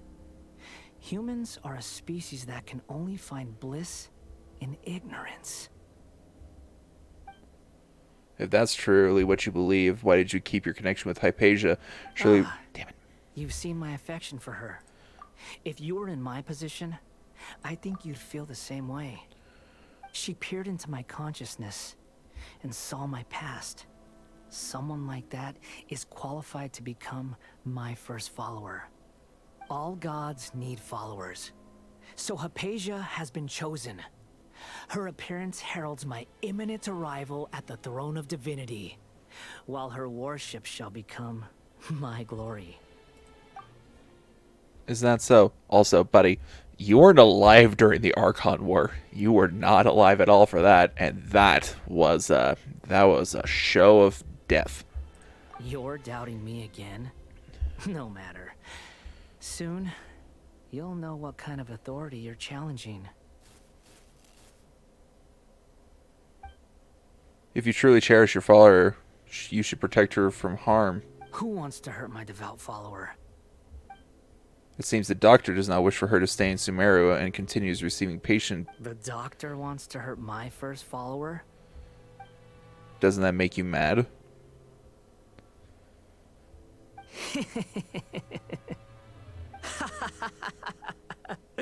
How very amusing. Has anyone ever told you that you're not good at sowing discord? The Doctor has never known his place. Even now, the puny human thinks himself capable of interfering in the business of the new god. You're still too naive if you think a few words will be enough to convince me to destroy the Doctor. But I'm willing to give you a gift, just like my expression of affection towards Hypatia. It is an honor for you to be able to stand here and speak with me. As my listener, you will be rewarded. The look on your face. What are you planning? Both good things and bad things can be called gifts. After all, gods have never needed to be reasonable. Paimon hears thunder! Thunder? Could it be the Balladeer? That person Paimon couldn't see was the Balladeer? Oh, he sure chatted with you for a while. He's become milder, but somehow even more deranged. Oh, it's raining outside now. Where is the storm headed? Can't be. Is the Balladeer using the Gnosis to change the weather? That means anyone outside is in danger. Let's go. Tighnari and Dehya still must be fighting. Oh, God. Grab the flowers, just because I need them.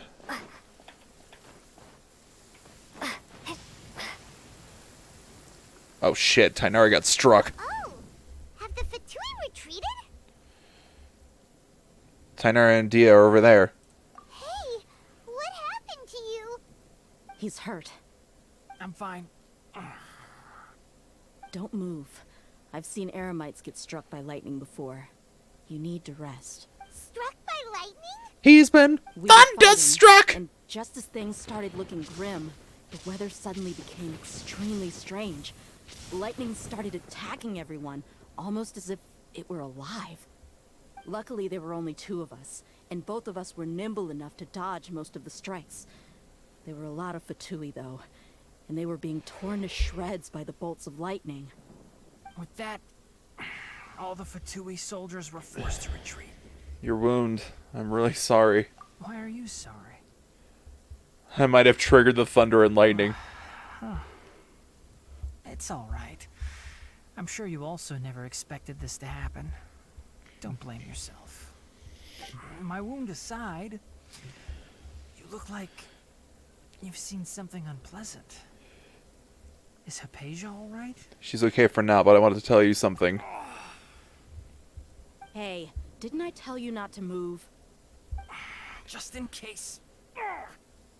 Let's go to Hypatia's place and talk about things there. Okay. I think once we talk to Hypatia, we're going to be calling the stream there. Whew, boy. God damn!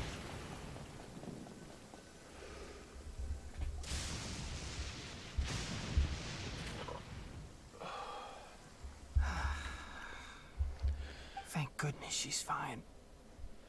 Hey, how about taking care of yourself first? I understand my condition. The wound is not fatal. I'll be all right. Ugh. The more you understand medicine, the worse of a patient you become. I know. They always think they can push through the pain. Sit. There we go. He sat down. Let me rest for a bit. Sorry, traveler. Now you may start.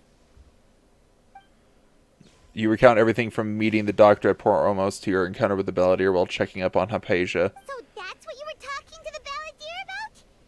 Oh, Paimon can't believe what he's thinking. The Academia's God creation plan. How ridiculous.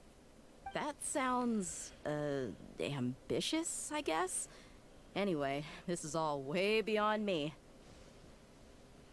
As long as I can enjoy every day with a drink in my hand, tasty food in my stomach, and a good night's rest, that's enough. I'll only work when I have to. I must be the least ambitious person who's ever set foot in Party's DI. Don't say that. I haven't even thanked you for your help back there. Don't mention it. Well, if nothing else, all this proves that the doctor really did have some urgent matter to attend to and left Sumeru in a hurry. Yeah, and I also have a theory. I think the Balladeer is the reason why the doctor is targeting Hypatia. Her consciousness connected to the Balladeer, and she has seen his past. Maybe the Fatui want to cover up some secret of the Balladeer. Is that why they tried to seize Hypatia? You said the Balladeer claimed that Hypatia has seen his past. So, what could be there? For now, I'm still not really sure. Have you noticed? The Balladeer is not happy with the doctor's actions. He thinks the doctor has no right to consider himself as his equal. So, if the doctor was to show up again, would the Balladeer zap him with lightning? Based on what the Traveler has said, I think he would. Having the doctor gone benefits him as well as us. In other words, we've successfully completed this stage of the plan. The doctor is out of the picture now. Yay! That's a big accomplishment! I'm also happy for you. I'm also becoming delirious from the pain, but don't worry. Thank you for the help, Tainari. Make sure you rest up for now. Yes, please do get some rest. Yeah. And don't touch Hypatia. Okay, that wraps things up for us here at Party's DI. Traveler, it's about time we rendezvous with the others at the Grand Bazaar. Let's continue to keep a low profile. You can head there once you're ready. Okay, the Grand Bazaar. You can just focus on your plan. Leave Hypatia to me. My wound isn't going to get in the way. Okay. Guess I'll sit still for a little while longer. I can see clearly now the rain is gone. And that is the end of the stream. And that's it for today's episode, folks. I hope you all enjoyed. These harbingers are giving my heart palpitations. I swear to the Archons, my lords and ladies. Goodness gracious. Also, the story in this episode just made me love Dehya more and more. God, she's such a great character. I love her personality and her design, and she's just so badass. Past that, if you did enjoy today's episode, I should hopefully have the next one coming up on Wednesday. I'm going to try and do 3 eps a week, and once we're done with those, we'll start adding in other content, and I'll have even more work for myself to do, but we'll cross that bridge when we get there. Besides that, thank you all again for watching. If you made it this far, I do appreciate it. I hope you'll have a good night and a good day wherever you may be. And don't worry about your spot here at the tavern. I'll keep it open for you. See you all next time.